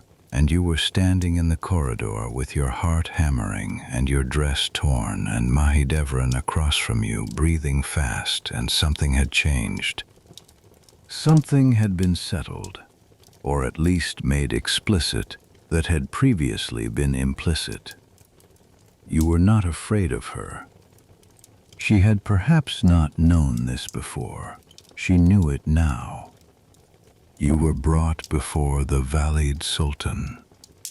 Hafsa Sultan, Suleiman's mother, was a woman you had been paying careful attention to since your first days in the palace. She was the true power in the harem, as every Valid Sultan was, and she was more intelligent than most. She had managed the transition from Selim's reign to Suleiman's with extraordinary care, preserving what needed to be preserved and releasing what needed to be released. And she had watched the situation between you and Mahidevran develop with the attention of someone who understood its implications better than either of you did. She heard the account from both sides. Then she dismissed the attendants and spoke to you alone. You do not discuss what was said in that conversation. Some things stay between 2 people, or between a woman and the memory of a woman now dead, but the outcome of it was visible in the weeks that followed. Mahidevran was moved, not expelled, not humiliated, not stripped of her title. She remained the mother of Mustafa, which was not a removable fact, and Hafsa Sultan was too intelligent to make a martyr of her. But she was moved to different apartments at a greater distance from the Sultan's private wing, and the flow of information and access that had previously favored her position was redirected. The redistribution of space in a palace is never just about space. You moved into better apartments. Your allowance increased. The configuration of the harem shifted. All of this happened gradually, over the weeks and months following the corridor encounter, and by the time it was done, the change had been so incremental that it was difficult to point to the precise moment when the balance tipped. This was how the harem worked. This was how power moved in it, not in sudden seizures, but in the slow, continuous redistribution of small advantages, each one individually deniable, collectively decisive. You understood this. You had been studying it since the day you arrived. In the dark room, breathing, you trace the line from that corridor to this room, and you find it direct, not straight. Nothing in 20 years is straight, but direct, connected, each thing leading to the next in a chain that, followed from the beginning, makes a kind of sense. The harem fire came the following year. The fire in the old palace, the palace that housed the women of previous sultans, the retired and the freed and the overlooked, began in the kitchens in the early morning and spread through the wooden structures of the residential wing before it could be contained. Several women died. Many more were displaced. The practical consequence was that the harem needed to move. The old palace was damaged enough that the women who lived there required new accommodation, and the logical solution was consolidation within the Topkapi complex. This required new construction within the Topkapi harem. New construction meant new apartments. New apartments meant a new physical geography of the harem, and a new physical geography meant that the accumulated social geography, who was near whom, who had access to which corridors, which gardens were shared, had to be rebuilt from scratch. You had always been better at building from scratch than at working within an established structure. This was simply true. The new harem that emerged from the reconstruction was organized differently from the old one, and in the organization of the new one, your position was somehow more central, more proximate to the Sultan's wing, more integrated into the administrative structure that the Kizlar Agassi managed, not by accident, by the same patient, incremental, deniable process that had moved you from the common room to the smaller room to the Gyozde apartments to here. By attention and intelligence and the willingness to think several moves ahead and the refusal to be made smaller than you were. You breathe. The fountain sounds. The candle has been gone for some time, and the room is in true darkness, the darkness that comes after all the light is exhausted, and you lie in it without discomfort, because you have never been afraid of the dark. The dark is simply the absence of light, and absence is something you have been living inside and alongside for most of your life, and you have learned that absence does not mean nothing. Absence is its own kind of presence. The dark room knows you are in it. The night knows you are awake. You are awake. You are still here. Outside, very faintly through the stone and the lattice, you hear the first adhan beginning, the call to prayer from the nearest minaret, the muezzin's voice rising in the darkness above the sleeping city, the long Arabic phrase carrying across the rooftops. Allahu Akbar. God is great. The call moves through the air of Constantinople the way it has moved through this air for centuries, since the great Byzantine church became the great Ottoman mosque, since the city changed its name and its faith and its center of gravity and became the capital of the world. You listen to it. You have been listening to this call 5 times a day for 20 years, and it has become part of the texture of your days, the way the fountain is part of the texture of your nights. So present it is nearly invisible. And then occasionally, in moments like this one, it surfaces fully and you hear it as if for the first time. The muezzin's voice rises and falls. The city is beginning, very slightly, to stir. The night is not over, but something in it has shifted. You think about Ibrahim Pasha.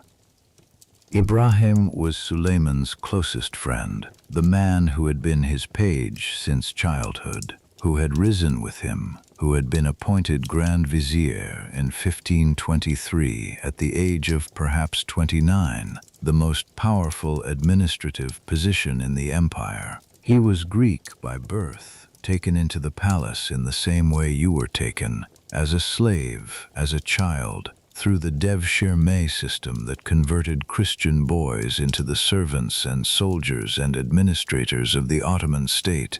He had become, through intelligence and proximity and Suleiman's profound personal attachment to him, the second most powerful man in the empire. He did not like you. This was not personal, or not primarily personal. It was structural. Ibrahim understood that your influence over the Sultan was the only force in the empire that could rival or outweigh his own, and he was intelligent enough to understand this clearly and to act on the understanding. The correspondence between you and Suleiman during the campaigns was a problem for him. Letters that went directly between Sultan and wife, bypassing the administrative apparatus he controlled, carrying information and influence that he could neither read nor intercept. You and Ibrahim maintained, in public and in the presence of the Sultan, a relationship of mutual courtesy that required continuous careful performance from both of you. You were polite, you were respectful of his position, you acknowledged his authority in the domains that were his. He did the same with yours. You were both too intelligent and both too aware of the consequences of open antagonism to let the real state of things become visible. But in the privacy of your own calculations, you watched him the way you watched everything, completely, carefully, tracking the movements of his influence the way you tracked the movements of water in the palace channels. He was brilliant. He was also, underneath the brilliance, afraid, not of you specifically, not in the way of a man who fears a person, but afraid of what you represented, which was the one thing he could not manage or control, Suleiman's interior life.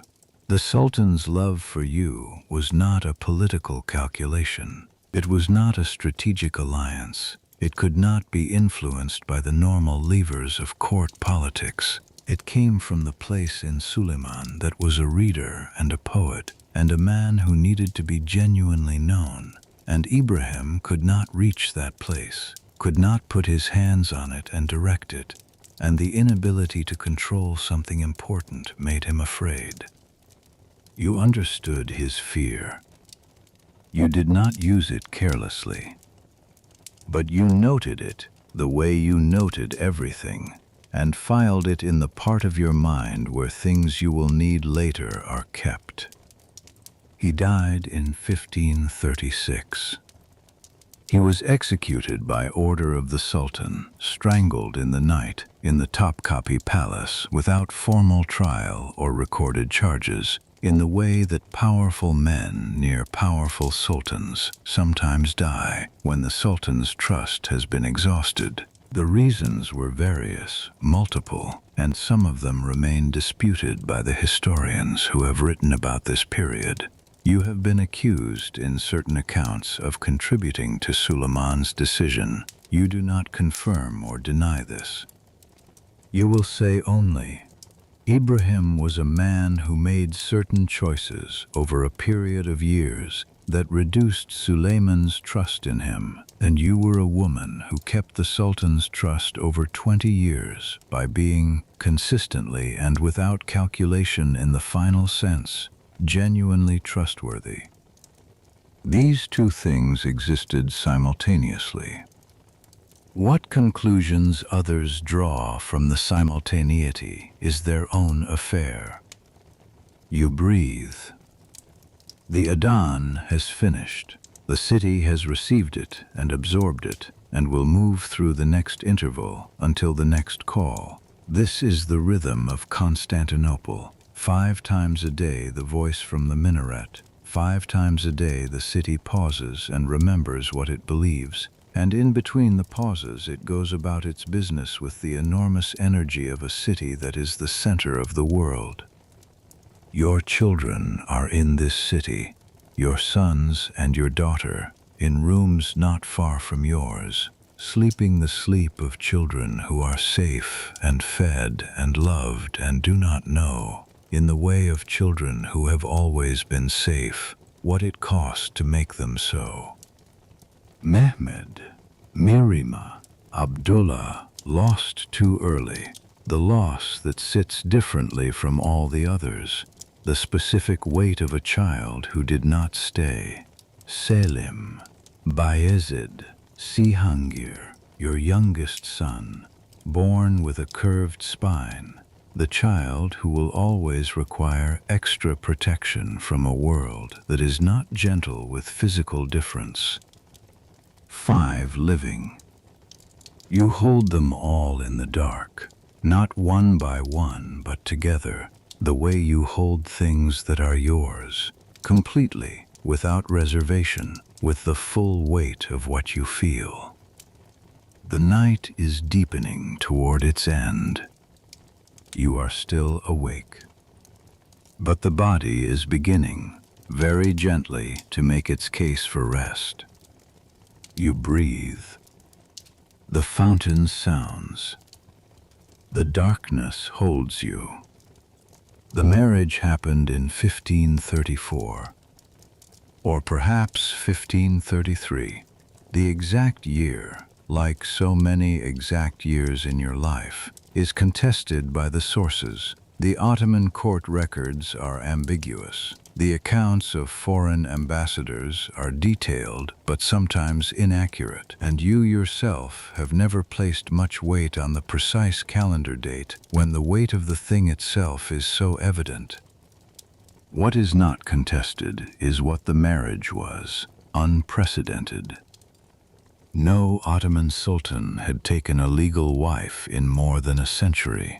The institution of marriage within the harem had been deliberately set aside by the early sultans, not out of cruelty, but out of a specific political logic, the logic that said, a wife's family gains power through the connection, and power that reaches into the palace from outside is a threat. Better to keep the sultan's consorts as slaves, legally speaking, because a slave has no family connections to bring, no network of alliances that arrive through the marriage bed. The system had worked for generations. Suleiman set it aside. For you. The ceremony was conducted within the palace, small by the standards of a state occasion. No procession through the city, no formal announcement to the foreign courts, no public celebration. But it was real. The legal documents existed. The mufti performed the ceremony. You became, in the formal sense, the Haseki Sultan, not a title that had existed in exactly this form before, not a title that the Ottoman system had needed to create until this moment. The Ottoman system created it for you. This was not lost on anyone. The Venetian bailo, the permanent representative of Venice in Constantinople, whose job was to observe and report with precision, sent a dispatch to the Doge within weeks. He wrote that the Sultan had married his slave woman, that this was entirely without precedent, and that its implications for the succession and the politics of the court were not yet clear. The implications were very clear to anyone inside the palace. A legal wife was not a concubine to be set aside. A legal wife was not a slave who could be transferred or freed at will. A legal wife was a person with rights, with standing, with a formal position in the structure of the state that could not be dissolved by a change in the Sultan's favor. You were, from the moment of the ceremony, something the harem had never contained before, a permanent fixture. Mahidevran understood this. She was still in the palace. She remained the mother of Mustafa, who was now a young man in his teens, established in his own household as the eldest son, the presumptive heir. Her position was real, and she occupied it with the dignity that her years in the palace had given her. But the marriage had changed the mathematics of everything, and she knew it. And the knowing of it was something you occasionally caught in her face in the rare moments when you were in the same room, a specific expression that you recognized because you had felt it yourself years earlier in a different form. The expression of a person who sees clearly what has happened and is calculating how to live with it. You respected her for this. Not warmly, not as a friend, you were never that. Could never have been that, but as one serious person respects another. She had built something real. She had maintained it under pressure for years. She had lost most of it, not through failure of intelligence or effort, but through the arrival of something she could not have anticipated. You did not take pleasure in this. You took the position and held it with both hands, and you built on it everything that came after. Ibrahim Pasha died in 1536.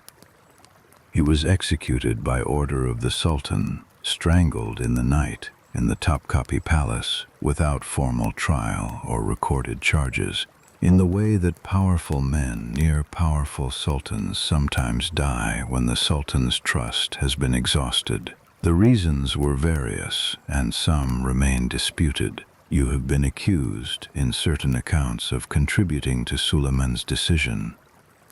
You will say only this: Ibrahim was a man who made certain choices over a period of years that reduced Suleiman's trust in him, and you were a woman who kept the Sultan's trust over 20 years by being, consistently, genuinely trustworthy. These two things existed simultaneously. What conclusions others draw from the simultaneity is their own affair. But Ibrahim's death changed something in Suleiman that you watched carefully and have never entirely resolved in your mind.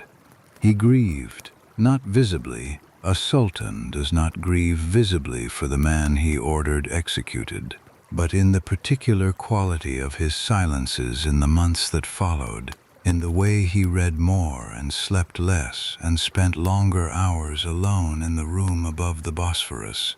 You saw grief, the loss of the friend of his childhood, the one person who had known him before the throne, before the empire, before the weight of everything he had become. You could not fill that loss. You understood this, and you did not try. What you could do, what you did, was be present, not as consolation, which he would have refused, but as yourself, which he had always wanted. You talked, you read together in the evenings, and argued about the passages that deserved argument, and agreed about the ones that required agreement.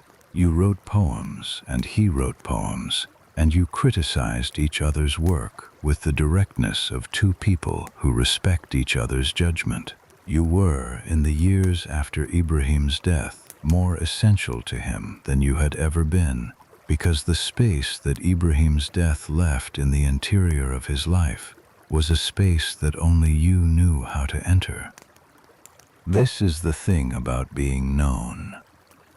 Once a person knows you, truly knows you, the way Suleiman had come to know you over 15 years of letters and conversation, and the specific intimacy of two people who have been through many things together.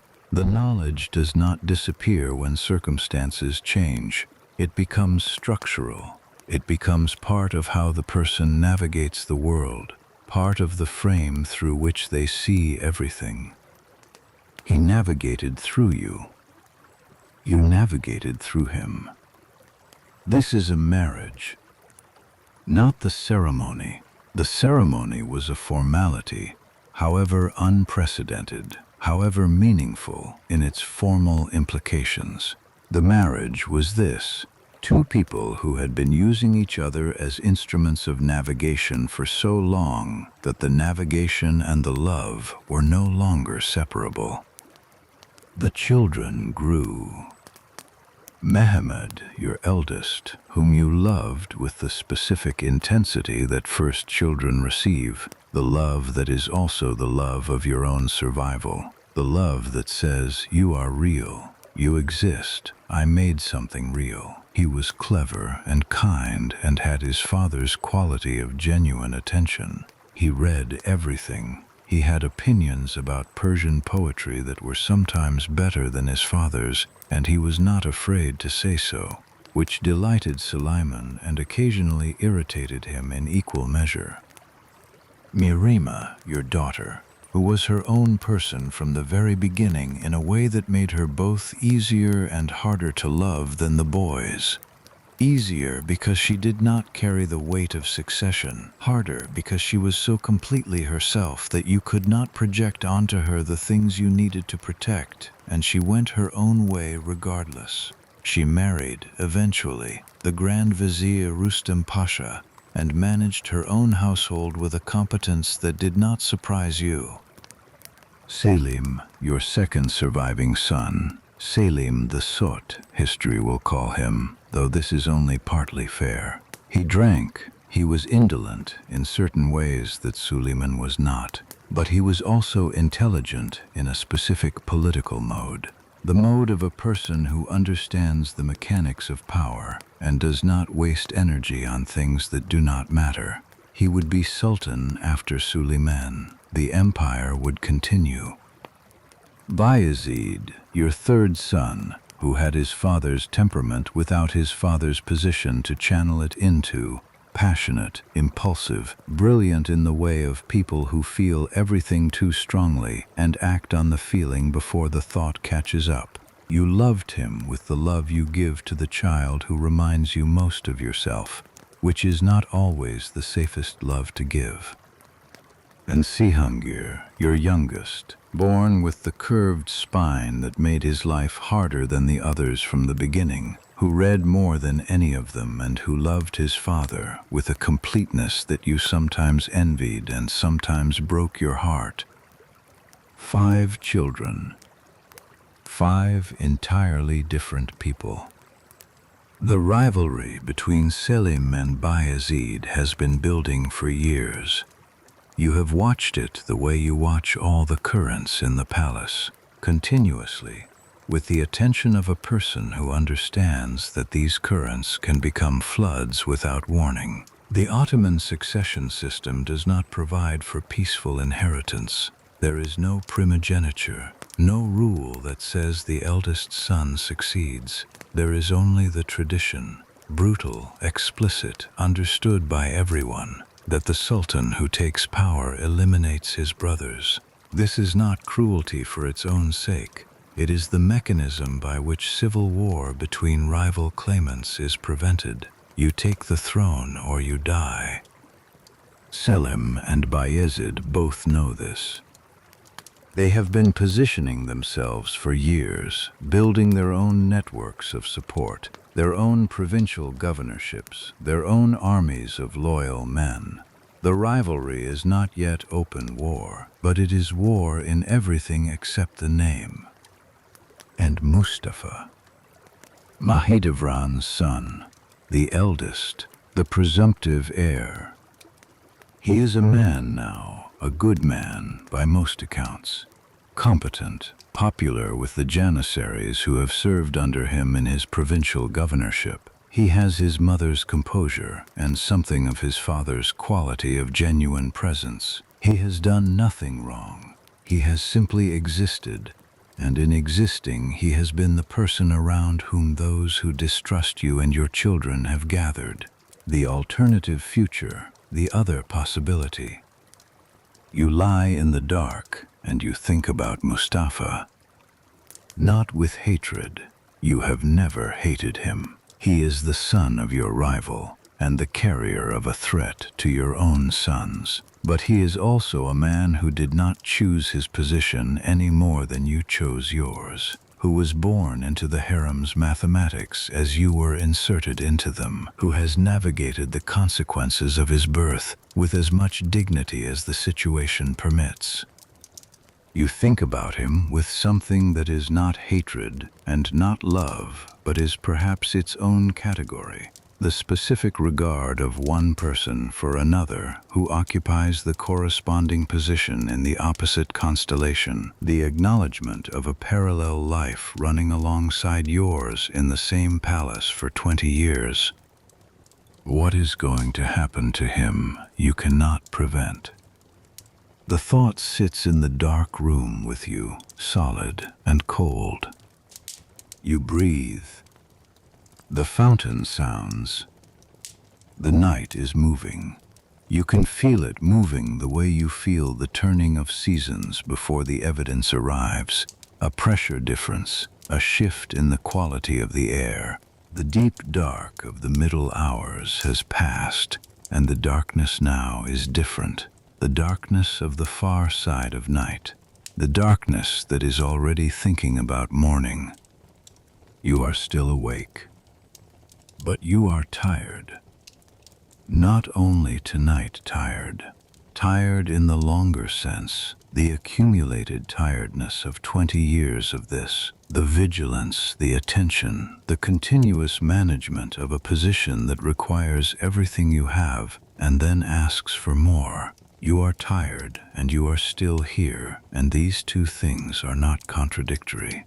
You have been tired before, you have continued before, you will continue. But tonight, in the last dark hours before the dawn, you let yourself be simply tired. You let the vigilance rest, just for this hour, just for what remains of this night. The fountain sounds. Your breathing slows. The palace holds you. You think about the years after Ibrahim. The years after Ibrahim's death were, in a way, the years of your fullest authority. Not because his death removed an obstacle, though it did remove an obstacle, but because the space his absence created in Suleiman was a space that only you could enter. He had lost the friend of his childhood, the one person who had known him before the weight of empire, and grief of that specific kind, the grief for a known self that no longer has its witness, is a grief that cannot be shared with just anyone. You were the only person left who knew Suleiman in the way that mattered. Not the Sultan, the man. You had been reading him for 15 years by then. You knew where his certainty came from and where it frayed. You knew which subjects he approached with the settled authority of someone who had thought deeply, and which he approached with the careful performance of someone who had not yet finished thinking. You knew when he was in pain from the leg and was choosing not to acknowledge it. You knew when the decision he had just announced was one he believed in fully, and when it was one he needed you to confirm. He needed you to confirm more things after Ibrahim. Not because he had become weak. He had not become weak, would not become weak, until the final years, when the body finally began to enforce what the will could not override. But because the particular solitude of supreme authority is a solitude that can only be partially managed, and the management of it requires someone who will tell you the truth. you told him the truth. This was not always comfortable. You disagreed with him, sometimes openly, in the privacy of your apartments, in the frank voice of a woman who had not survived what she had survived by pretending to think things she did not think. He did not always like being disagreed with. He was the Sultan of the Ottoman Empire and the shadow of God on earth, and he had a full-time professional apparatus for telling him what he wanted to hear. You were not part of that apparatus. He understood the difference. He valued the difference. This is what it means to be known, to have someone near you who insists on the real version of you and will not accept the performed version, regardless of how much easier the performed version would be for everyone involved. Suleiman had many people who performed their relationship with him. He had you. After 20 years, you still had each other. You are tired now. Not only tonight tired, though you are that too, but tired in the longer sense. The accumulation of all this time, this life that asks everything and gives everything in return. And you lie in the dark room with the weight of all of it on your chest, and you breathe through it, in and out, the way you breathe through everything. The fountain sounds. The city is quiet. The palace holds you. You are still here, and you are tired, and the night is long, and the morning is somewhere out there beyond the walls, patient and certain. Let it come when it comes. For now there is only this, the fountain, the dark, the slow and steadying rhythm of your own breath in the room that is yours, in the palace that is yours, in the life that is yours and no one else's, built from nothing, carried forward, still moving. You breathe. The darkness holds. Mustafa died in October of 1553. He was strangled by his father's orders in the Sultan's tent on campaign in Anatolia. He was 38 years old. He had done nothing, in the formal sense, that could be proven against him. There was no battle, no armed rebellion, no raised standard. There was a letter, or reports of a letter, suggesting he had been in communication with the Shah of Persia, suggesting disloyalty, suggesting that the eldest son was preparing to move against his father before his father could move against him. Whether the letter was real or fabricated, the historians argue. You do not discuss this. What you will say is what you have always said, which is that the Ottoman succession was what it was, that a sultan who felt his throne threatened by his own son had no good options, that Suleiman made the decision he made and carried the weight of it for the rest of his life, and that Mustafa is dead and has been dead for years now, and the fact of his death sits in this palace the way all the irreversible facts sit in it, present, permanent, incapable of being undone. The Janissaries mourned him. This you remember clearly. The Janissaries, the elite infantry who were the core of the Ottoman army, the men who had served under Mustafa in his provincial campaigns and who had loved him in the way soldiers love a commander who treats them well and fights beside them. The Janissaries mourned him openly, which was dangerous in itself, which was a signal of what Mustafa had been and what his death cost. Suleiman carried the grief. You saw it in him in the months after, a specific quality of heaviness that had not been there before, that no amount of the conversation and the reading and the shared evenings you brought to him could entirely lift. He had done what Ottoman logic required, and he had done it with the full weight of being a father who loved his son and a sultan who could not allow his throne to be destabilized. and the two of these could not be reconciled, and the irreconcilability lived in him from that October forward. There is a poem he wrote after Mustafa's death.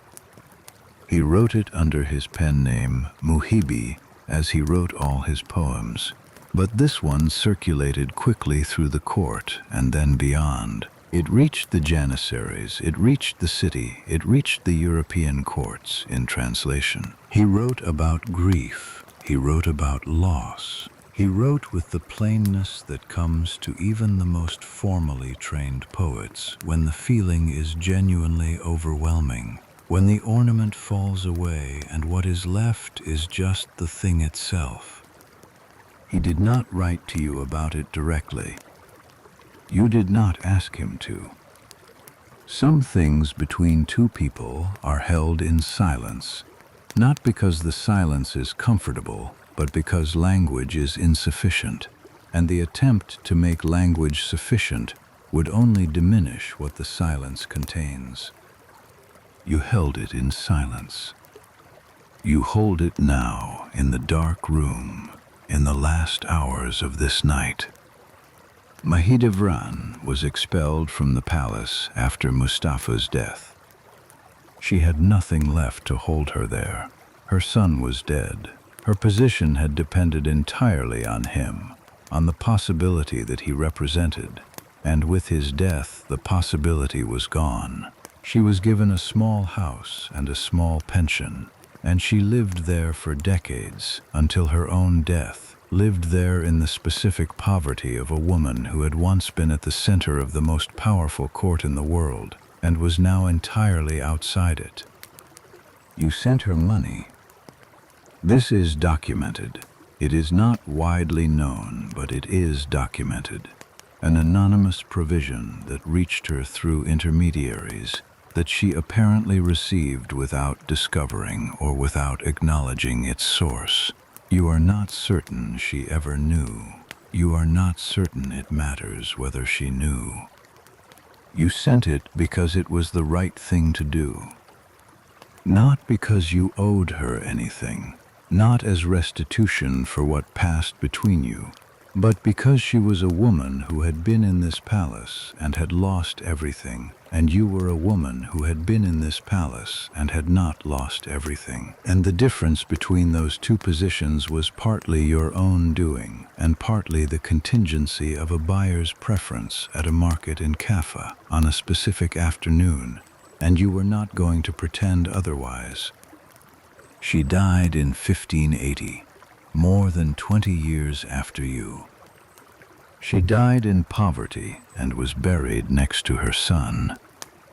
You think about this now, and you find, to your own slight surprise, that you feel something uncomplicated about it. Not satisfaction, not grief, but something quieter. The recognition of two lives that ran alongside each other for decades inside the same walls, that were in opposition for most of that time, that ended in such different places, that were both real. Both real. Selim and Bayezid. The war between your two surviving sons began in earnest in 1559, though it had been building for years before that. Bayezid raised an army. Selim raised an army. They met in battle at Konya in central Anatolia, and Selim won. Bayezid fled with his remaining men to Persia, to the court of Shah Tahmasp, who offered him refuge and then sold him back, sold his own guest, for a price agreed with the Ottoman Sultan, and Bayezid was executed in Persia by an Ottoman executioner sent for the purpose, along with his 4 sons. Your grandchildren, 4 small boys. You breathe in the dark, and you hold this. You hold it the way you hold all the worst things, completely without turning away, because turning away has never been your method, and it is too late to change your method now. 4 small boys died in Persia because the Ottoman succession required it, because your sons could not both survive. because this is the world you live in, and the world you live in does not offer gentler options. Bayezid is dead. His sons are dead. Selim will be sultan after Suleiman. This is what is coming. You can see it from here, in this room, in this night, the way you have always been able to see the shape of what is coming before it arrives. Suleiman is aging. The campaigns have taken their toll. His leg, the wound that has troubled him for years, the ulcer that will not heal, gives him pain that he does not discuss, but that you see in the way he moves and the way he sits. He is not going to live forever. He is going to die as everyone dies. And when he dies, Selim will take the throne, and the empire will continue. And this particular configuration of people and power and history will close like water closing over a stone. This is how it ends. Not badly, not in disgrace or exile or violence, not for you, not for Selim. It ends in the ordinary way of empires and lives, one thing giving way to the next, the present becoming the past, the person who was at the center finding herself gradually at the margin of a story that is now being told by someone else. You will die before Suleiman. You do not know this yet, or you know it the way you know all future things, which is by intuition and probability rather than certainty. But the illness that will take you has already been present for some time, a fatigue that goes deeper than nights like this one, a weight that is not the weight of the mind, but of the body beginning its long negotiation with its own limits. You are perhaps in your mid-50s. You have lived more than most people live in 2 lifetimes. You have lived in the center of the world. In the dark room, with the fountain sounding, and the city sleeping, and the first birds beginning somewhere beyond the walls. The same birds you heard last night and the night before, the birds who live in the gardens and announce the approaching dawn without caring what is happening in the rooms below them. You lie still, and you breathe, and you take account. You came to this city with nothing. You have 5 children, 4 living now. You have grandchildren who are alive, and grandchildren who are not. You have a husband who wrote 20 years of poems about you, and who is sleeping tonight in the room not far from this one, his breath steady, his body at rest after everything it has carried. You have a palace that knows the weight of your footsteps in its corridors. You have a position that will outlast you because you built it into the structure of things rather than leaving it to depend on your continued presence. You have your name, Hurrem, the joyful one, the name given to you for the quality you chose, the quality of a person who decided in the face of everything to remain fully present in her own life. To find the city beautiful even from a boat that brought her here against her will, to learn the language not just well enough but completely, to read everything, write everything, love everything that deserved to be loved, and fight for everything that deserved to be fought for. You are tired. You are grateful. These 2 things can coexist, and they do. You think about Cihangir, your youngest son, the one with the curved spine, the one the palace whispered about because physical difference in a place that prizes physical perfection is something the palace has never learned to hold with grace. He was born with the condition that bent his back and shortened his breath, and made every physical activity a negotiation between what he wanted to do and what his body would permit. He read everything. He had a mind that was, in some ways, the sharpest of all your children.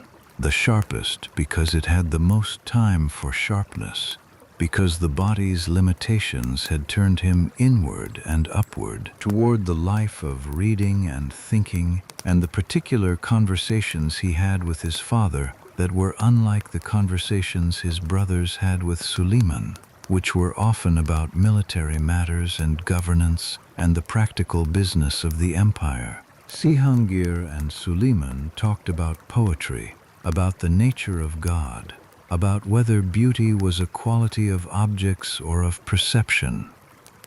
He died at 22.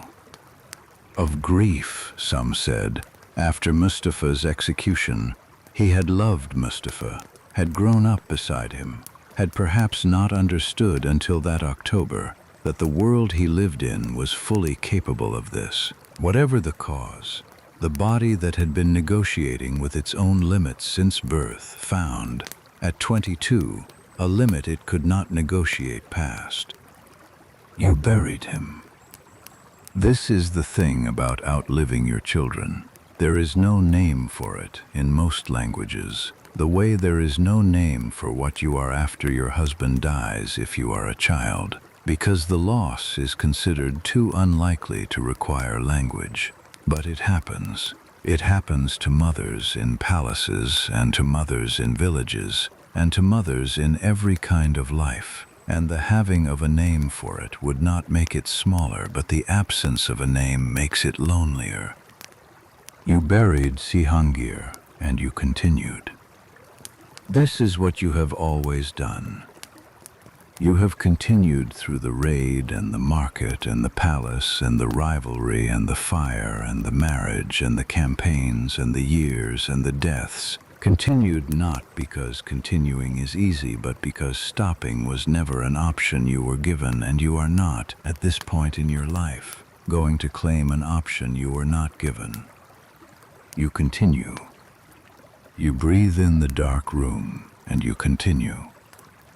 Outside, the birds are louder now. The garden birds and the birds in the trees along the outer wall, singing the pre-dawn chorus that is ancient and entirely indifferent to the human arrangements happening below it. They have been singing like this for longer than there has been a city here. They will sing like this long after the city is gone. You find this comforting. Not in the easy way of finding comfort, not in the way of a person who decides that nature's indifference means human suffering doesn't matter, but in the way of a person who has spent a life in the most human of human arrangements, the most concentrated form of power and politics and love and loss, and who finds, in the bird's complete unawareness of all of it, a kind of relief. The birds don't know about the succession. The birds don't know about the market at Kaffa or the corridor or the letters or the children or the executions. The birds are just birds, singing because the light is coming, because this is what they do when the light is coming, because they have been doing this since before anyone was here to hear it. You listen to them. You let their sound be in the room with you, not replacing the fountain, not replacing the darkness, but alongside them, one more element in the texture of this long night that is finally reaching its end. The sky is changing. You cannot see it clearly through the lattice, but you can feel it, the particular quality of the air when the darkness has stopped being absolute and is beginning its slow dissolution into the gray that precedes actual dawn. Not light, not yet, but the absence of the deepest dark, the first faint suggestion that somewhere, past the clouds and the city and the hills of Thrace, the sun is moving toward the horizon. It will come. It always comes. You breathe. The fountain sounds. The birds sing. You are Hürrem Sultan, and you are tired, and you are here, and the night is giving way. Let it give way. Let your eyes close. Let the thinking dissolve the way the darkness dissolves, slowly, from the edges in, until what remains is just the simple fact of being present, just the breath and the body and the water moving in the dark below you. The palace holds you.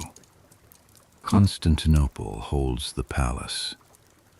The sea holds the city and the land and everything built on it, all of it resting on the deep dark water that has been here longer than any of it and will be here after. Rest now. Let the water carry what needs to be carried. Let the night carry what remains of the night.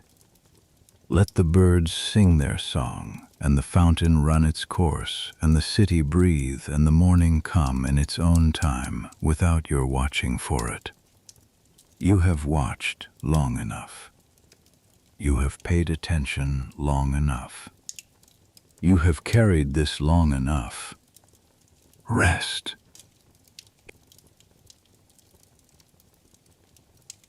If this story found you tonight and held you through the dark, this is Quiet History at Bedtime, and a subscribe means more than you know. Good night.